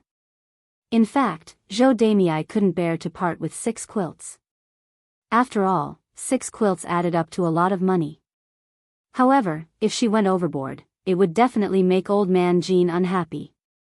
Zhou Damei didn't want to cause so much trouble. Feng Zhangxia smiled and said, okay. You can say whatever you want, in-law." Hua Chunhua looked unhappy and said, "Just 6 quilts. What's the big deal? Our old Zhao's family isn't an ordinary family. That's all we can give." Hua Chunhua's grumbling was not loud, but everyone who was sitting could hear it. Feng Zhangxia was afraid that the bride's family would be unwilling and miss the marriage, so she patted Hu Chunhua and said, "Mother, the bride's family can give as much as they want. We're fine. The man usually gives more. How can we ask the bride's family to give more?" Hu Chunhua snorted and didn't say anything. She still felt a little uncomfortable. Zhou Damei and Feng Zhangxia chatted for a while. Jianghu and Zhu Eru's marriage had been settled. It wouldn't be long before Jianghu would marry over. Zhu Eru was looking forward to it very much. He couldn't wait for Jianghu to marry him as soon as possible. Then, he could be with Jianghu and see her every day. Fortunately, they didn't have to wait for too long. It would be over soon. Seeing that it was getting late, Feng Zhangxia said, In-law, let's have lunch at my house today. I've prepared a lot of dishes." Basically, when the bride's family came over, they would definitely stay for lunch. Zhou Damei and old man Jean said a few polite words and didn't refuse. Zhou Damei got up and prepared lunch. Because the bride's family was coming over today, and it was related to old Zhao's family, Feng Zhangxia and the other branches of the old Zhao's family early in the morning. They would all have lunch at her house today. For this, Feng Zhangxia bought a caddy of meat and caught an old hen at home. She cooked a few more dishes for lunch and prepared a sumptuous meal. If she cooked a lot, Feng Zhangxia naturally couldn't do it alone. However, Qian Zhuzhao promised Feng Zhangxia to help, so it was faster to work together. Because there were still workers at home, the third branch had to cook by themselves, so they pushed Feng Zhangxia away and didn't eat together at noon. After a while, smoke began to rise from the kitchen of old Zhao's house. He was busy cooking. When Zhou Damei saw the meat and chicken, she couldn't help but praise in her heart. This old Zhao's family was really rich. How could an ordinary family be able to eat such good food? It would already be good enough if they could buy half a caddy of meat when they were receiving guests. She began to regret not bringing the other children in the family to eat together. If I had known earlier, I would have come over as a family and let the kids eat something delicious. Zhou Damei whispered into old man Jin's ear. Old man Jin frowned and said, "Forget it. It's too troublesome for the whole family to come over. Let's just stay with Zhu. You old man, did you see that they have prepared such good food? Our children usually don't even get to eat meat. What's wrong with bringing some over? Hey, if you can't do it, you can go to town and buy some. If you bring it over, each person can have a bite. In fact, the children can't eat much. Didn't you see that there were so many people together at noon?" Zhou Damei said unhappily, Okay, I'm too lazy to talk to you. You old man, you don't know how to live."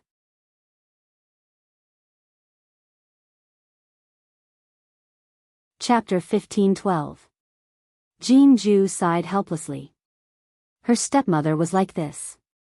She was stingy and liked to take advantage of others. This time was no exception.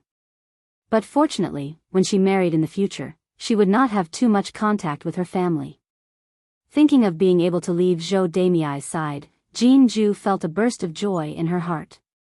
Zhao Yun decided to make do with lunch at the third branch and did not go back to cook. Otherwise, it would be more troublesome to pick vegetables. Old Zhao's house was also lively. Zhou Damei and old man Jean were more reserved. After all, they were in someone else's house, not their own. Jianghu felt awkward sitting there, so she got up and wanted to help Feng Zhangxia and Qian Hongzhao in the kitchen, but was rejected by Feng Zhangxia. "Zhu, you sit outside and rest. You don't need to help. The two of us can handle it," Feng Zhangxia said. Qian Hongzhao also echoed, "Yes, you go and rest. This girl hasn't married yet. How can we let you help? It's not reasonable." Jianghu hesitated, wondering if she should insist. At this time, Zhao Tianhu came over and said to Jianghu, "You don't need to help. My mother and the others are busy enough. Let's go and rest. Even if you want to help, there will be opportunities in the future. Today, it won't be your turn. But, Seeing that Jianghu was still hesitating, Zhao Tianhu directly took Jianghu's hand and led Jianghu away without any explanation. Jianghu saw that her hand was held by Zhao Tianhu, and her whole body was slightly stunned. Then, her face was stained with a touch of red. Although she was going to marry Zhao Tianhu in the future, the feeling of Zhao Tianhu holding her hand still made her a little shy. Jianghu lowered her head and did not say anything. She followed behind Zhao Tianhu and did not continue to help. Zhao Tianhu asked Jianghu to sit down and smiled at Jianghu. Jianghu lowered her head and was a little embarrassed. Zhao Yun could not help but tease, "Second cousin, it seems that you dote on your wife. You don't even let your wife work." It would have been better if Zhao Yun'er hadn't said anything. After she said it, Zhao Tianhu also became shy. He was a coarse old man, not a thick-skinned one who could not bear criticism. Zhao Tianhu smiled foolishly and said, "It's natural for a man to love his wife. When he marries his wife, he has to treasure her. He can't treat her badly. After all, it wasn't easy for her to marry into our family." Zhao Yun'er covered her mouth and smiled. Yes, yes, yes. Second cousin, you're right. It's natural for a man to dote on his wife.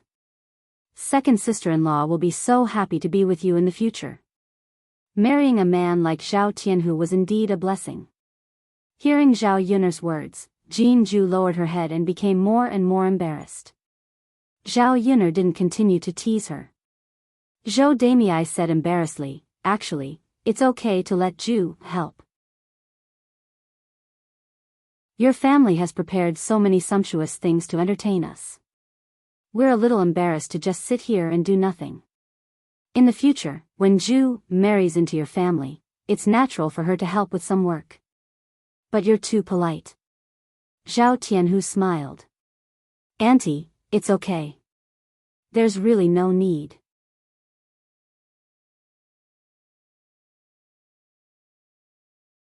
Chapter 15-13. Zhao Tianhu didn't have anything against Shenpan. He was just casually saying the truth. Ever since his sister-in-law married into old Zhao's family, she hadn't done any housework. Most of the housework was done by his mother or other aunts. Now that they had split from the family, there weren't many things to do. His mother basically did all the housework alone. At most, Shenpan would take care of the children. So, when Jianghu married into his family, she wouldn't have to suffer too much.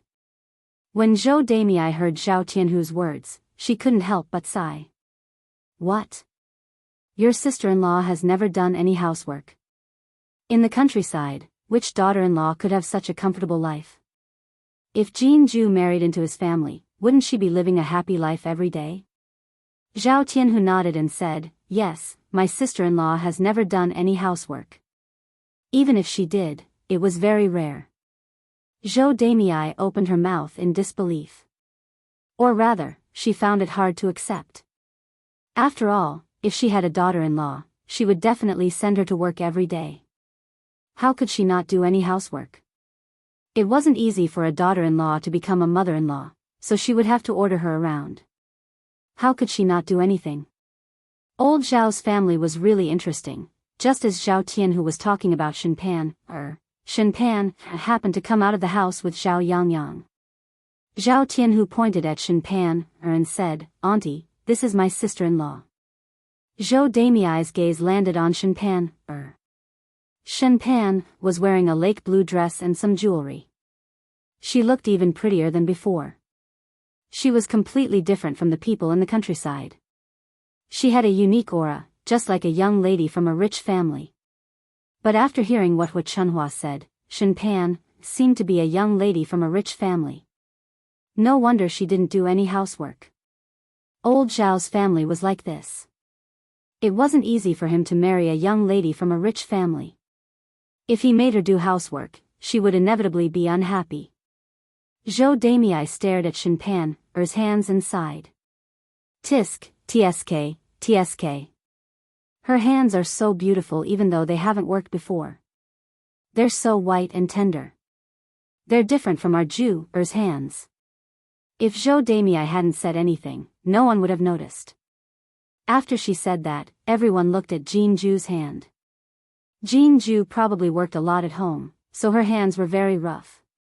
She was only in her teens, but they looked like the hands of someone who was decades old. When Zhao Tianhu saw this, he felt a lot of heartache. Jianghu felt a little uncomfortable being stared at. She quickly pulled her sleeves and retracted her hands back into her sleeves. Zhao Tianhu comforted her, "It's okay. When you marry into our family in the future, you will be like my sister-in-law. You don't have to do too much work. Slowly, your hands will recover." When Zhou Damei heard this, she smiled and said to Jianghu, "Little girl, listen, your future man treats you so well." Then, he turned to old man Jin and said, "Old man, did you see that? When Zhu marries over, she definitely won't suffer. She's lucky to have found such a good family." When old man Jin heard this, his eyes became a little moist. When he thought about how his daughter would live a good life in old Zhao's family in the future, as a father, he was naturally happy for his daughter. Thus, he nodded and said, "Yes, Zhu is a lucky child. We didn't make the wrong choice."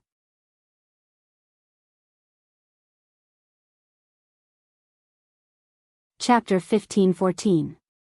Zhou Damei and old man Jin both nodded, and Jianghu's mouth was filled with sweetness. She was now looking forward to marrying over as soon as possible, and she also believed that Zhao Tianhu would treat her well. Hua Chunhua heard the conversation between Zhao Tianhu and Zhou Damei. She walked over and couldn't help but snort softly, "Tianhu, even if you love your wife dearly, you shouldn't do it this way. Your sister-in-law didn't need to work when she married into old Zhao's family because she was a young lady from a wealthy family. When she came to our family, she brought a lot of dowry. But your wife is different. She didn't bring anything. Don't tell me you expect her to do nothing after she marries over and just sit at home like your sister-in-law." As Hua Chunhua spoke, she glanced at Jianghu with dissatisfaction in her eyes. She didn't seem to hide it in front of Zhou Damei, and she wasn't afraid of offending Zhou Damei at all. Zhao Tianhu looked at Hua Chunhua awkwardly, and then looked at Zhou Damei, feeling that he had let Jianghu down. "Grandma, you can't say that. Since they're both our old Zhao's daughters-in-law, we naturally have to treat them fairly." Hua Chunhua rolled her eyes at Zhao Tianhu. "How can we treat them fairly? If you don't even want your wife to work, are you going to leave her to your mother alone? I've really raised you for nothing. You've forgotten your mother after marrying a wife. You only know how to love your daughter-in-law, but you don't know how to love your mother. Do you think we'll count on you to do everything in the future?" Zhao Tianhu didn't know how to refute Hua Chunhua's words. Indeed, he couldn't leave everything to his mother alone. Otherwise, it would be too hard for his mother. Jianghu, who had been silent, spoke up, "Grandma, don't worry. I won't not work. If there's anything in the future, I'll definitely help." Jianghu didn't want Zhao Tianhu and Hua Chunhua to argue about anything, and she didn't want Zhao Tianhu to be in a difficult position. Anyway, she knew that Zhao Tianhu treated her well. As for work, it wasn't like he hadn't done any work in the Jin family. When he came to old Zhao's house, no matter how hard and tiring it was, it couldn't be more tiring than in the Jin family. Zhao Tianhu looked at Jianghu apologetically. He swore to himself that he would work hard so that Jianghu could live a good life with him. Hua Chunhua didn't continue to say anything, but she still didn't like Jianghu in her heart. In the final analysis, it was all because of money. Jianghu couldn't take out a lot of dowry and couldn't bring benefits to old Zhao's family. At this time, Shen Pan came over and greeted Zhou Damei and old man Jin. Then, she smiled and introduced herself to Jianghu. "Hello, sister-in-law. I'm your future sister-in-law. I've been taking care of the child in the house and didn't have time to come out. Sister-in-law, you look so pretty. Together with my second brother, you are indeed a perfect match." Shen Pan's words sounded nice, so Jianghu had a good impression of her. Jianghu responded with a smile, "Hello, sister-in-law. Don't be so polite. We're a family. Sit down." When you get married, we'll have a lot to talk about. N. Jianghu responded. Zhou Damei listened to Shenpan's words and behavior. At a glance, she could tell that Shenpan was a child of a rich family. She was different from them country bumpkins. The overall impression Shenpan gave people was that she was natural and unrestrained, and she was easy to get along with.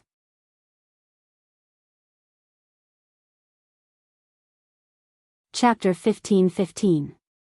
Zhou Damei was mesmerized by the aroma. She took a deep breath and couldn't wait to eat it immediately. The aroma of the meat was indeed different from that of ordinary dishes. It made her stomach itch, as if there were worms stirring it. Zhou Damei couldn't help but salivate as she swallowed her saliva. Fortunately, it wouldn't be long before she could start eating. She had to eat properly later and make up for what she hadn't eaten in the past few days. The third branch was also cooking. Zhao Yun carried Tian to Liang Jinxiao and went to cook. Fortunately, Tian was a well-behaved child. She wouldn't cry or make a fuss no matter who carried her. Therefore, Zhao Yun was relieved to let Liang Jinxiao carry her. The third branch's lunch was not bad, but it was not like the first branch's. They even had a stewed chicken. At this time, the men who went out to work had returned. Their foreheads were covered with sweat and they were exhausted. Fortunately, their house would be completed in a few days. Then, they could move in. It's so lively today. Zhao Wenhua smiled when she saw the house full of people sitting outside. Liang Jinxiao responded, yes, it's a good day for sister-in-law's family today. The bride's family is here. Today, we're hosting them. The other branches are eating at sister-in-law's house. Zhao Wenhua nodded, then politely greeted Zhou Damei and old man Jin before entering her house. Liang Jinxiao carried Tian with one hand and a pot of tea with the other into the third branch's house. He asked the men to drink some tea. Zhao Wenhua looked at Tian's pink and tender face. Her cute appearance melted the rough man's heart, so she said to Liang Jinxiao, Yun's mother, is this the child that Yun brought back? Let me carry her. However, Liang Jinxiao waved her hand and refused with a smile, that won't do. You just came back from work and you're covered in sweat. If you hug him, won't his body be covered in stinky sweat like yours? Zhao Wenhua smiled foolishly and said, that's true. Then you can carry her. I won't carry her. Okay. Liang Jinxiao responded. Have a seat. The food will be ready soon. Okay. The men thought that they wouldn't be able to eat Zhao Yun's food in a few days and couldn't help but feel a little regretful. Earning money was one thing, but eating and drinking was another. Working in the fields after they returned home was no different than working at Zhao Yun's house. However, the food was only 1/10 of what Zhao Yun's food. The first branch's family's is. Old Zhao's family set up a large table and began to put the cooked food on the table. For lunch, they ate meat, stewed chicken soup, cold cucumber salad, scrambled eggs with chives, stir-fried shredded pork with beans, and egg soup. The table was full of food and looked very sumptuous. At this time, a fragrant smell was wafting out. Feng Zhangxia greeted them with a smile, in-laws, Jew, quickly sit down. Let's eat. Zhou Damei couldn't wait any longer. When she heard Feng Zhangxia's greeting, she quickly responded, okay. She randomly picked a stool and sat down. If it weren't for the fact that she had to wait for others to start eating, Zhou Damei would have reached out her chopsticks and picked something to eat first.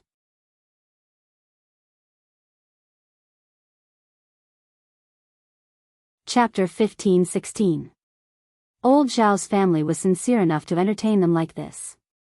When everyone was almost seated, Zhao Baoshan asked, eldest daughter-in-law, where's the wine? Where's the wine? Hurry up and bring some wine over. I'll pour it for the in-laws. Feng Zhangxia only remembered after Zhao Baoshan reminded her. Feng Zhangxia patted her head and said, father, I forgot. With my brain, why didn't I even know how to buy wine?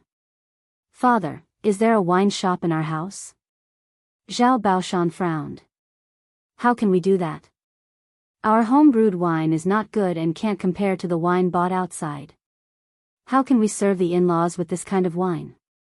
Feng Zhangxia thought about it and agreed, but the problem was that she didn't have any wine. That, father, I'll go ask third brother. They should have wine at home. Zhao Wenshan nodded and said, okay, go ahead. The third branch will definitely have some. After all, the third branch was building a house and had to entertain the men who went to work all day. They also had to give them wine to drink. Okay, I'll go now, Feng Zhangxia responded and ran eagerly to the third branch's house. Third brother, upon hearing Feng Zhangxia's voice, Zhao Wenhua stood up and asked, eldest sister-in-law, what's wrong? What's the matter? That eldest sister-in-law is entertaining the in-laws today and forgot to buy wine. Third brother, can you lend me a jar? When Zhao Yunlong heard this, he also replied straightforwardly, of course. After all, it's an important event for your family to entertain the in-laws. As he spoke, Zhao Wenhua took a jar of wine and said to Feng Zhangxia, eldest sister-in-law, I still have people to entertain at home, so I can't accompany your in-laws to drink. I'll give this wine to you. Don't return it later. It's a small token of my appreciation. Feng Zhangxia was delighted when she heard that. One had to know that a jar of wine was not cheap. The jar that Zhao Yunlong bought cost 200 coins, and Zhao Yunlong actually gave it to her family. That was saving her family 200 coins. Who didn't like to take advantage of others, especially people like Feng Zhangxia? However, although Feng Zhangxia was happy, she pretended to decline a few words. Third brother, how can I accept this? I'll return it to you later. Sister-in-law, there's really no need for that. Tianhu's marriage is a big deal. As his uncle, I have to do something. So don't return this wine. Otherwise, you won't treat me as a family. Feng Zhangxia smiled and said, third brother, you're right. We're family. I'll ask Tianhu to come over and thank you properly. It's all right, sister-in-law. Go quickly. Sigh, Feng Zhangxia replied, then hugged the wine and left the third branch's room. He chuckled and said to the men at the table, third brother gave us a jar of wine. This wine was bought in Yang City. It's very fragrant. The men at our table are in luck today. Hearing that there was good wine to drink, old man Jean was naturally very happy. He didn't have any hobbies usually, but he liked to drink some wine. He wasn't picky about food, so unlike Zhou Damei, he didn't have much of a reaction when he saw the table full of good food. Instead, he was instantly happy when he heard that there was good wine to drink. Father, come. Feng Zhangxia handed the wine to Zhao Baoshan. Zhao Baoshan took the wine and began to pour wine for the men at the table.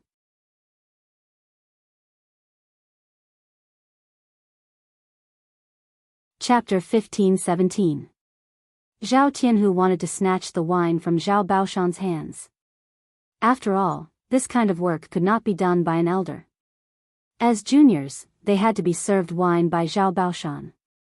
Zhao Baoshan waved his hand and said, it's fine, I'll do it. Zhao Tianhu responded, all right then, Grandpa mm. Zhao Baoshan filled the cups with wine. The fragrance of the wine wafted out from the wine jar, causing everyone to involuntarily sniff. Old man Jean had never tasted any good wine before. This was the first time he smelled such fragrant wine, so he sniffed hard. This wine smells really good. It must be good wine. Old man Jean exclaimed. Feng Zhangxia said, haha, yes. My third brother bought it. Of course it's good wine.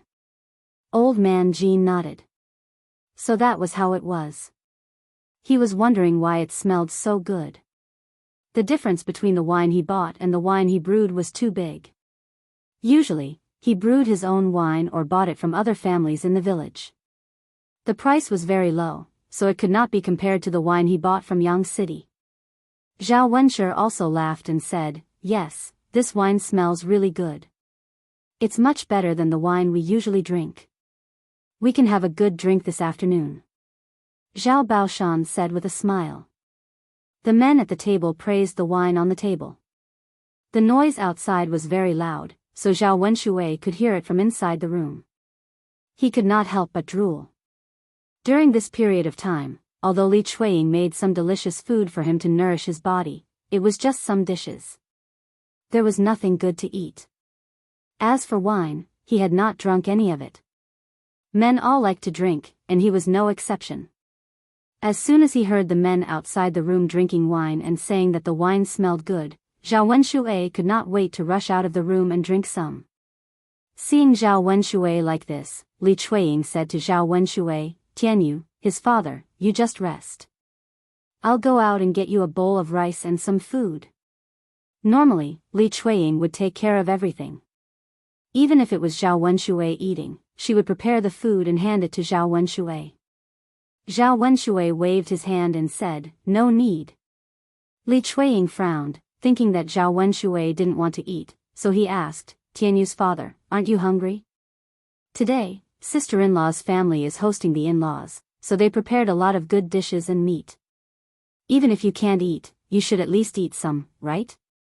Zhao Wenshui said, no, that's not what I meant. Li Chuiying was confused. Tianyu's father, then what do you mean? Are you going to eat or not?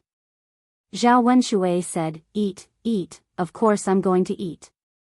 Why wouldn't I go out to eat when there's delicious food? Am I that stupid? Li Chuiying's mouth twitched. He did not understand what Zhao Wenshui wanted to do. Before he could ask, he saw Zhao Wenshui, who had been lying on the bed and saying that he could not move, suddenly get up from the bed. Li Chuiying was secretly surprised for a moment. How did this man suddenly get better? Didn't he complain about the pain all day long? Tianyu's father. Can you move? Can you get up from the bed? Didn't you say that you couldn't get out of bed yesterday? Li Chuiying could not help but ask. Zhao Wenshui replied impatiently, now is now, yesterday is yesterday. How can it be the same?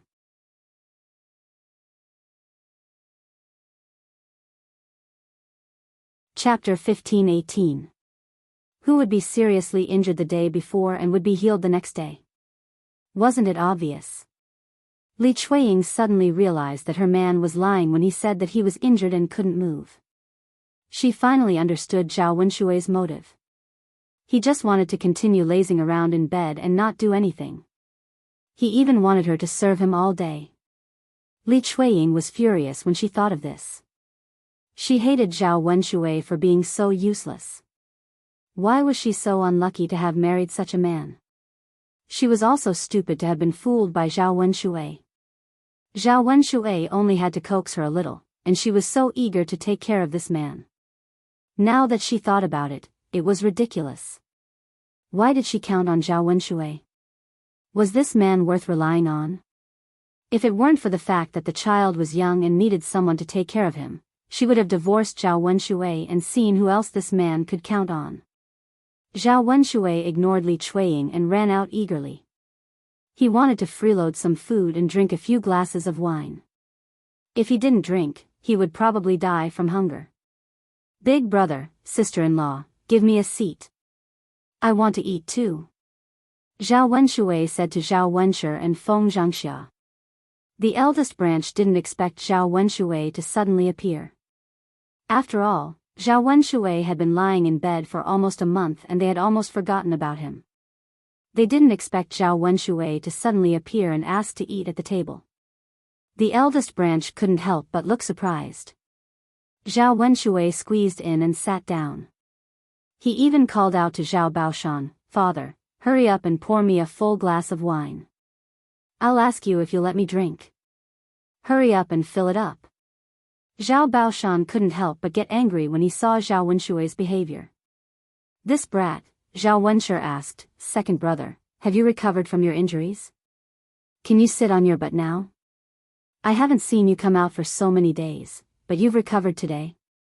Zhao Wenshui smiled embarrassedly. Yes, I'm fine today.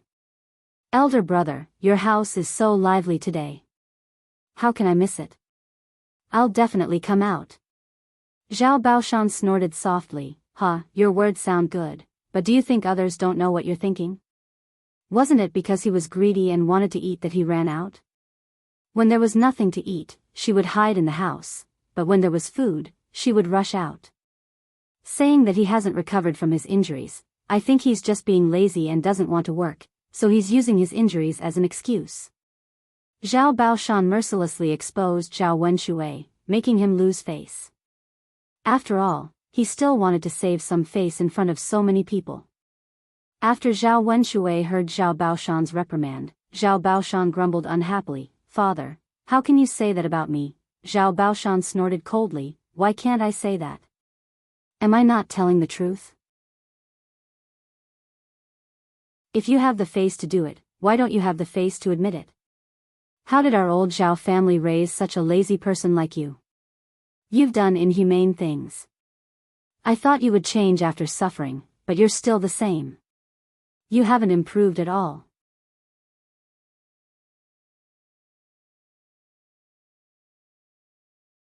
Chapter 15-19. Zhao Baoshan's words could be said to make Zhao Yun feel very satisfied. No one in the old Zhao family could reprimand Zhao Wenshui, so Zhao Baoshan was the most suitable. After being scolded by Zhao Baoshan, Zhao Wenshui didn't dare to say anything back. After Zhao Yun was secretly happy, she decided to add fuel to the fire and went to Zhao Baoshan and Zhao Wenshui. Second uncle, the injury on your butt has healed? That's great, congratulations. Seeing that Zhao Yun was talking to him, Zhao Wenshui was embarrassed to not say anything, so he pulled the corner of his mouth and showed an ugly smile to Zhao Yun. Yes, Zhao Wenshui had just finished laughing, but the next second, he couldn't laugh anymore. He saw Zhao Yun say, "Second uncle, you don't know, but when I passed by your family's field last time, I saw that your field was full of grass and the rice was almost dried up. Now that the injury on your butt has healed, you can go to the paddy field to work. The rice in the field won't go to waste, and there will be a harvest this year." Zhao Baoshan's brows immediately twisted together. "Yun, girl, what, the second branch's paddy field is barren?" Zhao Baoshan didn't seem to know, because his field and Zhao Wenshui's field were separated by some distance. He thought that the second branch's paddy field was worked by Li Chuiying, but he didn't expect that Li Chuiying didn't work and actually let the field be barren. He didn't take care of it for a month, so it was estimated that there wouldn't be any rice harvested this year. Zhao Yun nodded and said, "Yes, master, I just saw it this morning.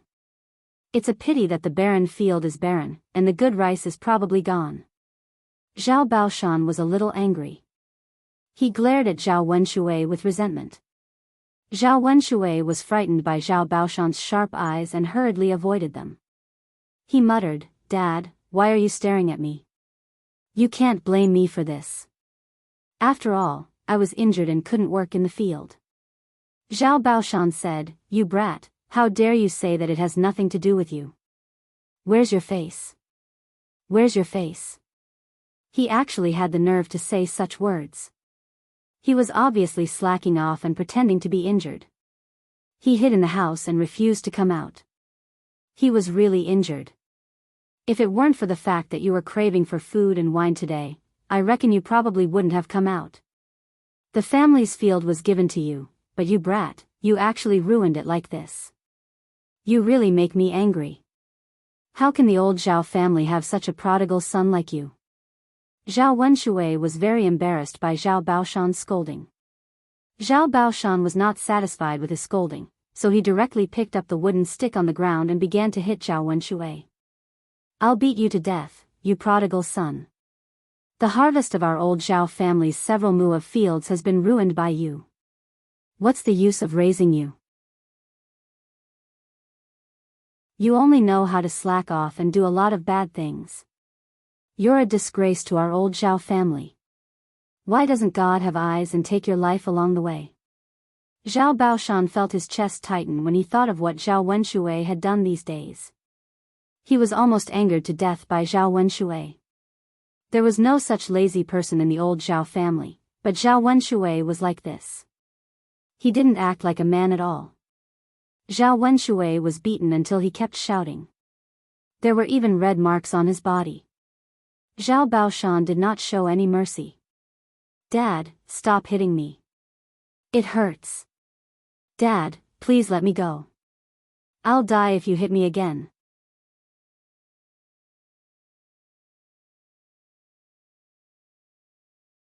Chapter 15:20.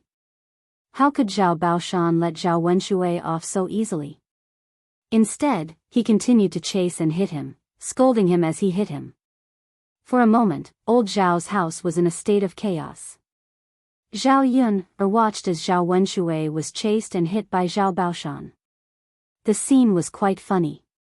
However, Zhao Wenshui deserved to be taught a lesson this time. After all, Zhao Wenshui was really too disgusting. If he didn't teach him a lesson, he wouldn't know how to improve. In the end, Zhao Baoshan was probably a little tired from the beating, so he stopped to catch his breath. Hua Chunhua walked up and said to Zhao Baoshan, "Old man, stop hitting him. Wenshui's injuries have just healed. He can't take a beating. Aren't you afraid that you'll hurt him?" Zhao Baoshan snorted softly. "Hurt him? How can I hurt him? This brat only knows how to anger people. He ruined a few acres of paddy fields. How can I not clean them up?" However, Hua Chunhua's heart ached for her son. She felt that Zhao Wenshui shouldn't be blamed for this matter. Her second daughter-in-law was more to blame. "Old man, you can't say that. Our second son has been lying in the house all this time. He doesn't know what's going on with the paddy fields outside. But our second daughter-in-law is different. She doesn't go to the fields to take a look. She doesn't know how to work and take care of the paddy fields. Otherwise, how could the paddy fields be wasted? Speaking of laziness, our second daughter-in-law is even lazier. Our second son didn't know that the paddy fields were wasted. However, our second daughter-in-law clearly knew that grass was growing in the paddy fields. She didn't take care of it and let the paddy fields be wasted. In this matter, our second daughter-in-law is more responsible. So old man, you can hit people, but you can't chase after our second son and hit him. You even hit him so hard." Upon hearing Hua Chunhua's words, Zhao Wenshui immediately chimed in, "Yes, yes, yes. Father, you can't blame me for this matter. I didn't know, right? Tianyu's mother should help take care of the family's paddy field.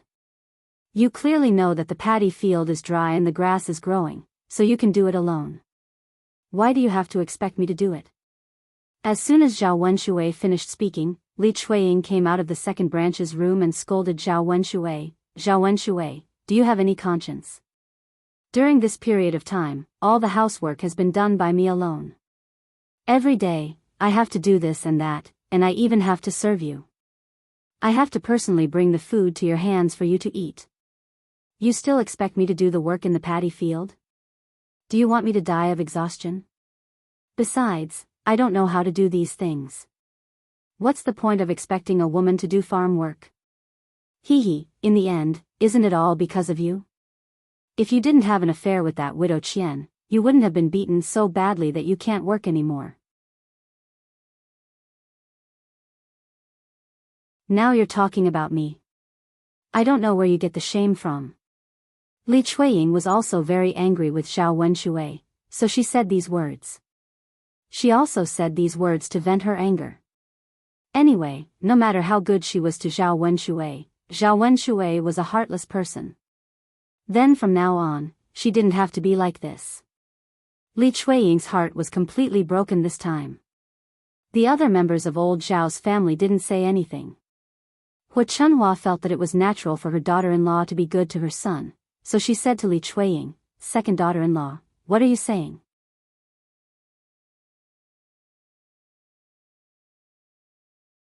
Chapter 15:21.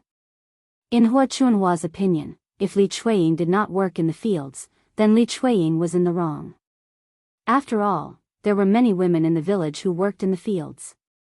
After hearing Hua Chunhua's words, Zhao Yun finally understood what it meant to be shameless.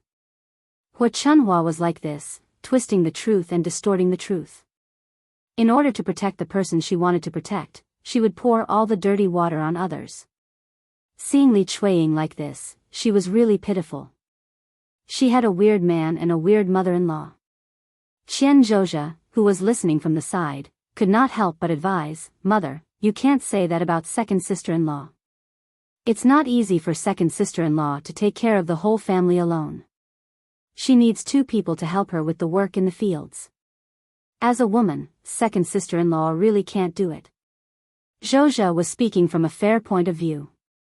She had seen how hard Li Chuiying had been working over the past few days. On the contrary, Zhao Wenshui had refreshed her understanding of him. There was actually a man who was so lazy that he pretended to be recuperating in bed for such a long time so that his wife could take care of him instead of working. Wasn't he afraid that maggots would grow on his body? Fortunately, her Zhao Wentao was not like this. He was a hard-working man. Otherwise, she would probably be angered to death. Thinking about her second sister-in-law, she was probably very upset right now. She had obviously been wronged, but her in-laws were unreasonable. Not only did they not speak up for Zhao Wenshui, they even blamed her. Although they were biased towards their son, they should not be so biased, right? Hua Chunhua glared at Qian Zhozha and said, "Fourth daughter-in-law, why are you still helping this lazy woman? Do you want to be like her? Even if the land goes to waste, you won't do it?" After being scolded by Hua Chunhua, Qian Zhozha sighed. She did not know what she was arguing about with Hua Chunhua. Who asked Hua Chunhua to be so unreasonable? What was the point of arguing with an unreasonable person? She could only pity her second sister-in-law. After all, she was a daughter-in-law and had her own helplessness. She couldn't be too harsh on her mother-in-law, or she would be scolded to death. When Zhao Wenshui heard that Hua Chunhua's words were all biased towards him, he quickly chimed in, "That's right, that's right. Other people's wives are all good at work, why are you so lazy and not doing it?" Li Chuiying felt it was ironic to hear what Hua Chunhua and Zhao Wenshui said. A bitter smile appeared at the corner of her mouth. "Mother, Zhao Wenshui, you don't treat me as a person at all. Everything in the second branch fell on my head. I worked myself to death, but I couldn't even do a good job. Instead, I was scolded like this. Zhao Wenshui, you know very well how I've been serving you these days. You're a man, but you have the nerve to pretend to recuperate and not work. Instead, you're reprimanding me. I don't know where you get the nerve to do that. Since you don't want to see me, then fine. At worst, we'll divorce. You can live with whoever you want. I won't serve you anymore." If it were any other time, Li Chuiying would not say such things. But now, she was so angry that she had no choice. Or rather, she was desperate. If she lived with Zhao Wenshui, this man was afraid of anyone. He could even torture her to death. If she left as soon as possible, she might still be able to live. After Li Chuiying said this, Hua Chunhua was stunned. She had never thought that a married woman would still want a divorce. After all, she felt that it was a shameful thing. But Li Chuiying actually brought it up.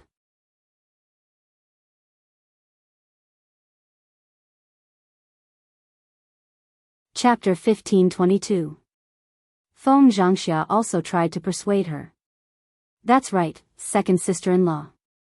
No matter what, we won't have to get into an amicable divorce.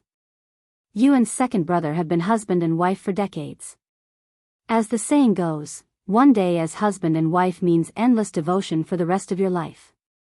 If it's not a special occasion, you can't get into an amicable divorce. Second sister-in-law, you have to calm down. Let's talk things out. If we get into an amicable divorce, everyone will think that old Zhao's family is a joke, Zhao Wentao said. How could Li Chuiying not understand what these people were saying in her heart? She just felt very unreconciled. It was because the people of old Zhao's family were sure that she would not be with them that they bullied her so unscrupulously. Hua Chunhua was stunned for a while and said even more brazenly, she dares to get a divorce? That's really strange. A woman in her 30s or 40s. If she gets a divorce and goes back to her family, isn't she afraid that her family will laugh at her? I don't think she has the face to do that. Even if she does, her family won't let her go back. What are you trying to persuade her for? She's just making a fuss.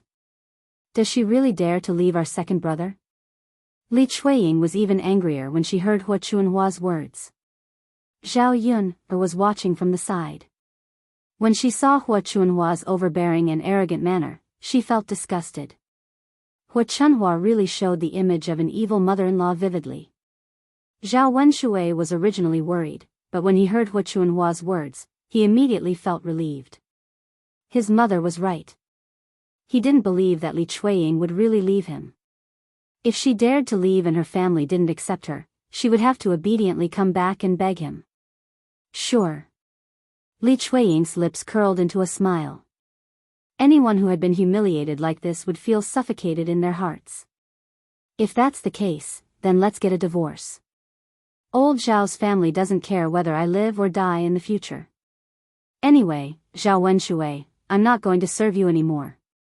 Mother, if you have that ability, then find a wife for him. I don't believe that any woman would be so stupid. Her mother-in-law is an evil mother-in-law, and her husband is a lazy and good-for-nothing who likes to flirt with other women. She works herself to death every day doing this and that. Who would be willing to marry him? Li Chuiying said and ran back to the second branch's room to start packing. As long as she was alive, she had to fight for herself. If she compromised today, the Zhao family would look down on her even more. They would also bully her even more. He really couldn't bear this kind of life any longer. His heart was like dead ashes. Even if he went back to his mother's house to suffer, it was still better than staying in old Zhao's house.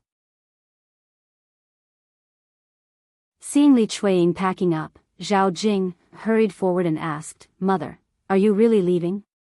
Seeing Zhao Jing, Li Chuiying choked with sobs. "Ah, Jing, you saw it too." Mother had no choice. After being bullied by your father and grandmother to this extent, Mother is afraid that I will be forced to death by them in the afternoon. Mother, you are a good child. I believe you can understand that it's not that Mother doesn't want you, but that I really have no choice. Zhao Jing naturally understood. During this period of time, her father had bullied her mother very badly. This time, it was indeed her father and her grandmother who had bullied her. Zhao Jing thought about it and said to Li Chuiying, "Mother, I support you in leaving. When I get married, I can be filial to you. You have to suffer a little for now. I will help you settle down later."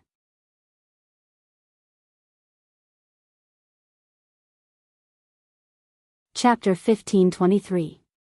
Hearing Zhao Jing's words, Li Chuiying wiped the tears from the corners of her eyes and said to Zhao Jing, "Jing, you are really my good daughter. Mom, hurry up and pack up. Let's go." Okay. Li Chuiying didn't have many things, only a few pieces of clothes. She packed up in a short while and left with it. Seeing Li Chuiying's attitude, it seemed that she was determined to divorce Zhao Wenshui and leave old Zhao's house. "I'm leaving now. Send the divorce papers to my mother's house," Li Chuiying said and walked out of old Zhao's yard.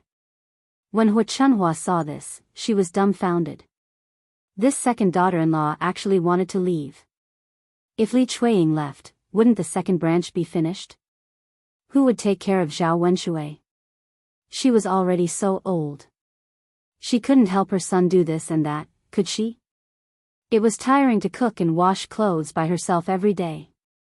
After all, she was getting old and couldn't walk properly. Hua Chunhua stood there in a daze. The other members of old Zhao's family hurriedly stopped Li Chuiying and persuaded Li Chuiying, "Second sister-in-law, you can't leave. We can't do without a woman at home. Second brother can't cook and Tianyu needs someone to take care of him. Second brother is a rough man and can't be relied on. If you leave, Tianyu will suffer too." Speaking of Zhao Tianyu, Li Chuiying looked in Zhao Tianyu's direction. Seeing this son, Li Chuiying was indeed worried and reluctant to leave. However, she knew very well that if she really left, old Zhao's family wouldn't leave her alone. Hua Chunhua treasured her grandchildren very much. It was impossible that she wouldn't even give Zhao Tianyu something to eat. She couldn't be trapped because of the child. She couldn't be bullied by old Zhao's family because of the child. Li Chuiying snorted and said, "That's old Zhao's business. Tianyu is old Zhao's child. If you don't care, why should I care? No matter if it's food, drinks, or anything else, he can just look for his father. Why must he look for me?" After Li Chuiying finished speaking, Hua Chunhua pointed at Li Chuiying angrily and said, "Listen to him. Listen to him. What the hell did he say? He really pissed me off. Old Zhao's family is really unlucky to have such a daughter-in-law." After Hua Chunhua finished scolding, old Zhao's other family members frowned and tried to persuade her, "Mother, don't say any more. Besides, second sister-in-law has really left." "That's right, mother. Now that second sister-in-law is gone, it's second brother and the two children who will suffer. Why are you scolding him instead of persuading him?" "Scold? What's wrong with me scolding him? Am I not allowed to be scolded?" "Mother, if you scold him, how can we make second sister-in-law stay? Are we really going to let her go?" "That's right, mother. If second sister-in-law leaves, second brother and the two children will be the ones crying. You'll have to work hard too, right? No matter what, it's not good for second sister-in-law to leave." Hua Chunhua's originally soaring arrogance was greatly reduced, but she still did not relent. Zhao Yun watched from the side with a cold smile on her face. Hua Chunhua was really hopelessly stupid. Where did she get the confidence that Li Chuiying could not leave old Zhao's family? Even at this time, she still said such things. In order to make Hua Chunhua come to her senses, Zhao Yun poked Hua Chunhua's sore spot. "Grandmother, all the uncles and aunts are right. We still can't let second aunt leave. If second aunt leaves and divorces second uncle will become a bachelor."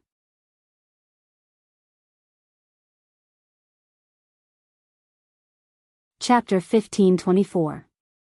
At the mention of money, Hua Chunhua's expression finally changed. Her gaze fell on Zhao Yuner as if she wanted to hear Zhao Yuner continue. When Zhao Yuner saw Hua Chunhua's reaction, she knew that her words had touched Hua Chunhua's heart. She continued, "Let's talk about the problem of money. With your second uncle's condition, he has done so many shameful things. Everyone in the village knows that it won't be easy for him to get married again. I estimate that he'll have to pay several times more than an ordinary girl. Also, if he marries a woman as old as your second uncle, she'll probably have a child with her. When the time comes, old Zhao's family can't help raise other people's children, right?" After hearing Zhao Yuner's words, Hua Chunhua immediately felt that it was very reasonable. Old Zhao's family naturally couldn't raise other people's children. At the thought of spending a lot of money, Hua Chunhua felt her heart bleeding. She wasn't willing to spend so much money. After hearing Zhao Yuner's words, other than Hua Chunhua's thoughts, the eldest branch also began to make plans in their hearts. Zhao Wenshi leaned in front of Hua Chunhua and said, "Mother, you can't only be partial to second brother. If you give second brother so much money to get married, the other branches will have to give the same amount of money later, right?" Feng Zhangxia added, "That's right, mother. We're all sons, so we have to be equal. No matter what, we can't care about second brother alone. Previously, second brother caused so much trouble, so he's already spent a lot of money." After hearing the eldest branch's words, Hua Chunhua knew that it was even more impossible for her to fork out the money. If she gave so much money to each branch, where would she get the money? Hua Chunhua frowned. She knew that she shouldn't let Li Chuiying leave. She had to keep Li Chuiying. He didn't want to say anything at first, but now that he was forced, he had no choice but to say, "Then second daughter-in-law shouldn't have left. Mother, please persuade second sister-in-law." Qian Zhozha sighed and tried to persuade her. After all, Hua Chunhua was indeed wrong in this matter. Perhaps if Hua Chunhua softened her tone, Li Chuiying would not be so angry that she wanted to leave. Qian Zhurong then turned to Zhao Wenshi and advised, "Second brother, don't just stand there. Persuade second sister-in-law. You still have to treasure this daughter-in-law. What will you do without her? Hua Chunhua couldn't swallow her pride. Just now, he was so aggressive. How could she be willing to lower her head to Li Chuiying now? Seeing that Hua Chunhua and Zhao Wenshui were unmoved, Qian Hong was very anxious. What should she do now? If she didn't say anything, Li Chuiying would really leave. Zhao Baoshan, who had been silent for a while, spoke. Old woman, why aren't you going? Do you want your son to be a bachelor for the rest of his life? And second brother, you brat. Not only did you embarrass the old Zhao family, but you also want to drive your wife away, right? Old man, father, Zhao Baoshan glared at the two of them and swung the stick in his hand at Zhao Wenshui. What are you waiting for? Hurry up and go.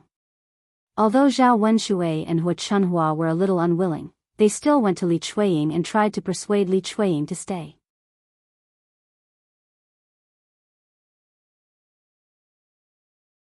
Chapter 1525. Wife, don't be angry with me. We're already so old. What's the point of getting a divorce? Let's live happily in the future. Second sister-in-law, mother and second brother have already said so. Don't be angry and stay. We're a harmonious family. That's right. It hasn't been easy for us to live together for so many years. We can't make such a fuss and let other people laugh at our old Zhao family. Zhao Baoshan also stood up and went to Li Chuiying. He said softly, second sister-in-law, it's second brother and your mother's fault today. Second brother is a scoundrel. He's too lazy to give birth to maggots. Thank you for taking care of him during this period. I'll definitely help you discipline him in the future. He won't be like this again. And your mother, her words aren't nice either. She's ignorant and only knows how to make a fuss. I'll help you reprimand her. Calm down and don't argue with an old woman like her. Li Chuiying felt that it was better to believe in nonsense than these people. She ignored them and turned around. Stop talking. I'm determined to leave today. It's useless no matter how much you say. With that, Li Chuiying broke free from old Zhao's family and walked away. Looking at Li Chuiying's back, old Zhao's family knew that Li Chuiying couldn't stay. After Li Chuiying was far away, old Zhao's family sighed. Qian Hongzhao said, sigh, it's not good for second sister-in-law to leave now. What about second brother and the rest? Zhao Baoshan also frowned and looked worried. It's all because of second brother and that old woman. They even made our daughter-in-law run away.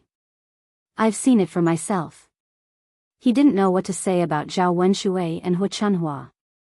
Hua Chunhua not only didn't blame Zhao Wenshui, but also added fuel to the fire, which made Li Chuiying angry and run away. He wondered what was in this old woman's head. Was it filled with sh*t? Zhao Wenshui and Hua Chunhua's arrogance immediately subsided. They didn't know what to say. Because he was already dumbfounded. Gone, really gone, Zhao Wenshui suddenly felt bitter in his heart. He felt a faint sadness at the thought of no one serving him. During this period of time, Li Chuiying waited on him, and she enjoyed it immensely. He wouldn't be able to take it if Li Chuiying was gone. Besides, Li Chuiying was a woman. When she wanted to have sex, she could do it a little. That way, she would be able to expel whatever was in her body. Without Li Chuiying, he wouldn't have a woman by his side. Who would he find to vent his anger on? Meanwhile, Hua Chunhua was thinking about Zhao Yun's words. If Li Chuiying really didn't come back, then she naturally couldn't let Zhao Wenshui be a bachelor for the rest of his life. If that happened, she would have to spend a lot of money. Just thinking about it made her heart bleed. After Zhao Baoshan finished scolding, he sighed. He really didn't know what else to say. Qian Hongzhao said, sigh, there's nothing we can do now. We can only wait for second sister-in-law to calm down after she returns to her maiden home. Then, second brother will go to second sister-in-law's maiden home to persuade her to come back.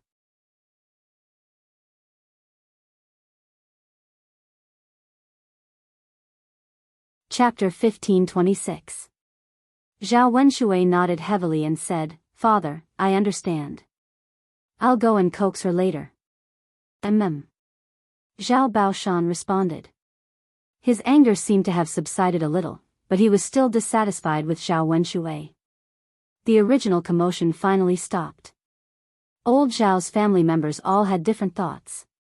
Several sisters-in-law lamented that it was not easy to be a woman. If a man did not dote on or love her, it would indeed be troublesome. Just like now, it was not good for either side to have a peaceful separation. Zhao Yun's lips curled into a smile. She was very appreciative of Li Chueying's behavior. Her second aunt had finally toughened up for once.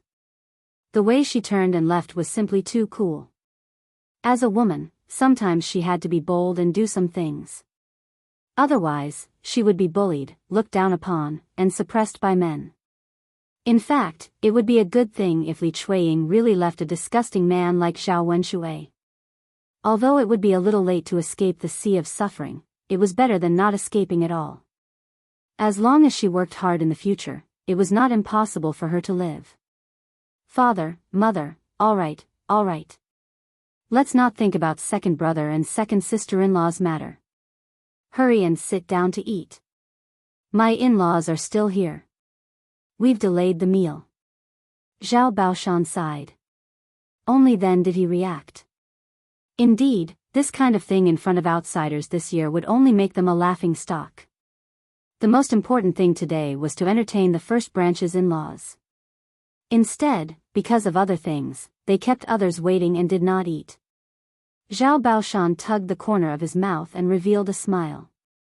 He called out to Zhou Damei and old man Jean and said, "In-laws, we've made you laugh. Hurry and eat. You must be hungry, right?" Zhou Damei smiled embarrassedly and said, It's fine. Old man Jean also waved his hand and said, "Yes, it's fine. We're not hungry." Zhou Damei and old man Jean were just talking. In fact, they were already hungry and craving for food. Looking at the table full of good food and wine, they originally thought that they could eat and drink immediately. They did not expect that such a troublesome matter would delay them for so long. As outsiders, they naturally had no interest in interfering. After all, it had nothing to do with them. Zhou Damei and old man Jean only wanted to eat, while old man Jean only wanted to drink. After all, they couldn't just let the old Zhao's family cause trouble while their family ate and drank by themselves. Although the dishes on the table were indeed for their family. We've made a fool of ourselves in front of our in-laws.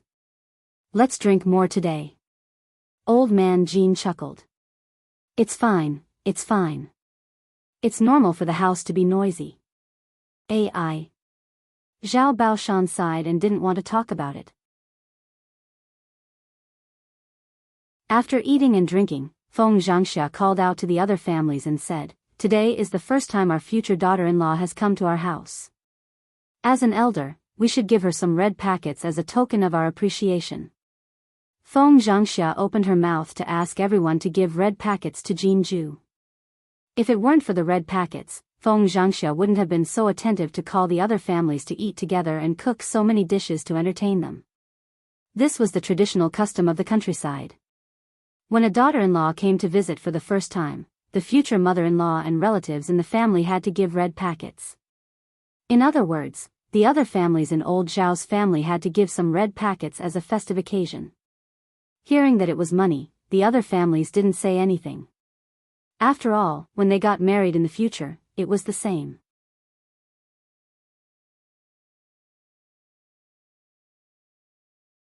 Chapter 1527. Qian Zurio added, "Sister-in-law, I'll go to the house to get some. But we're poor, so I'll just give you a little.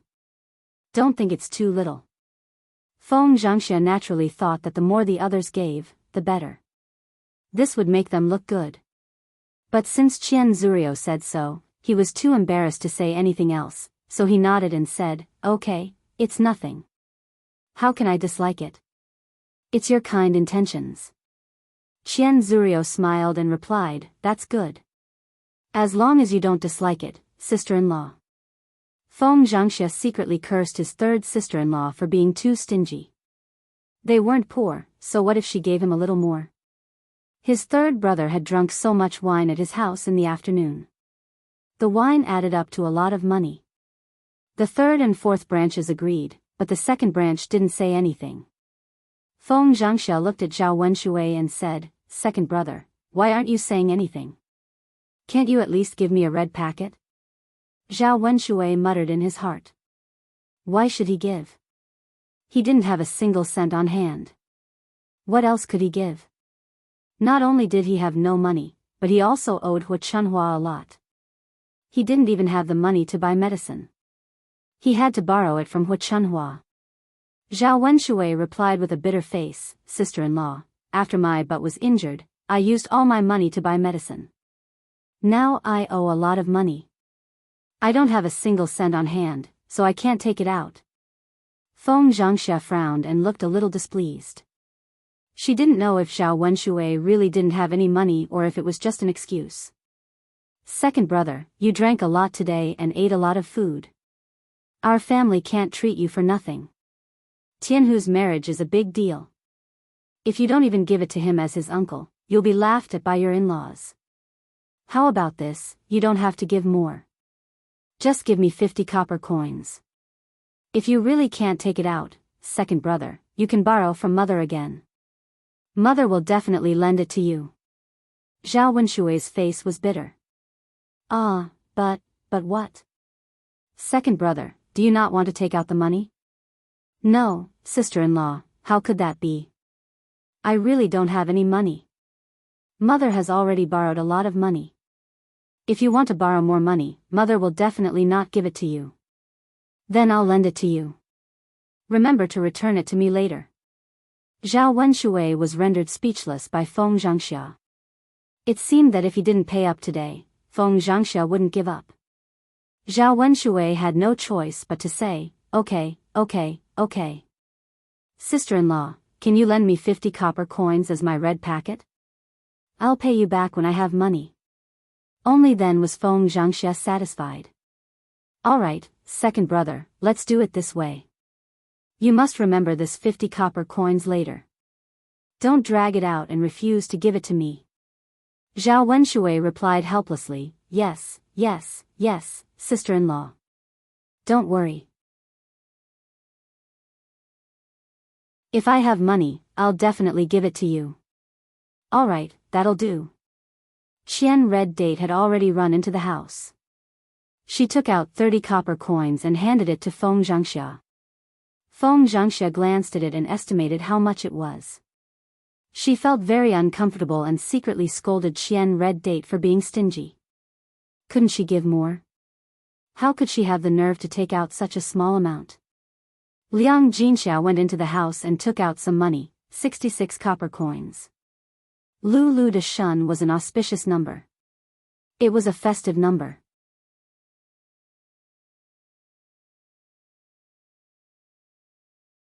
Chapter 1528. She had asked for 50 copper coins from the second household, so the fourth household had given her the least. Feng Zhangxia's mouth twitched, but she couldn't say anything. She felt that the third household had taken advantage of this meal. Her food and wine added up to more than 30 copper coins. She had suffered a huge loss. If something like this happened again, she wouldn't ask the fourth household to join in. Qian Zhuzhui didn't know that Feng Zhangxia thought it was too little. Actually, 30 copper coins was more than enough.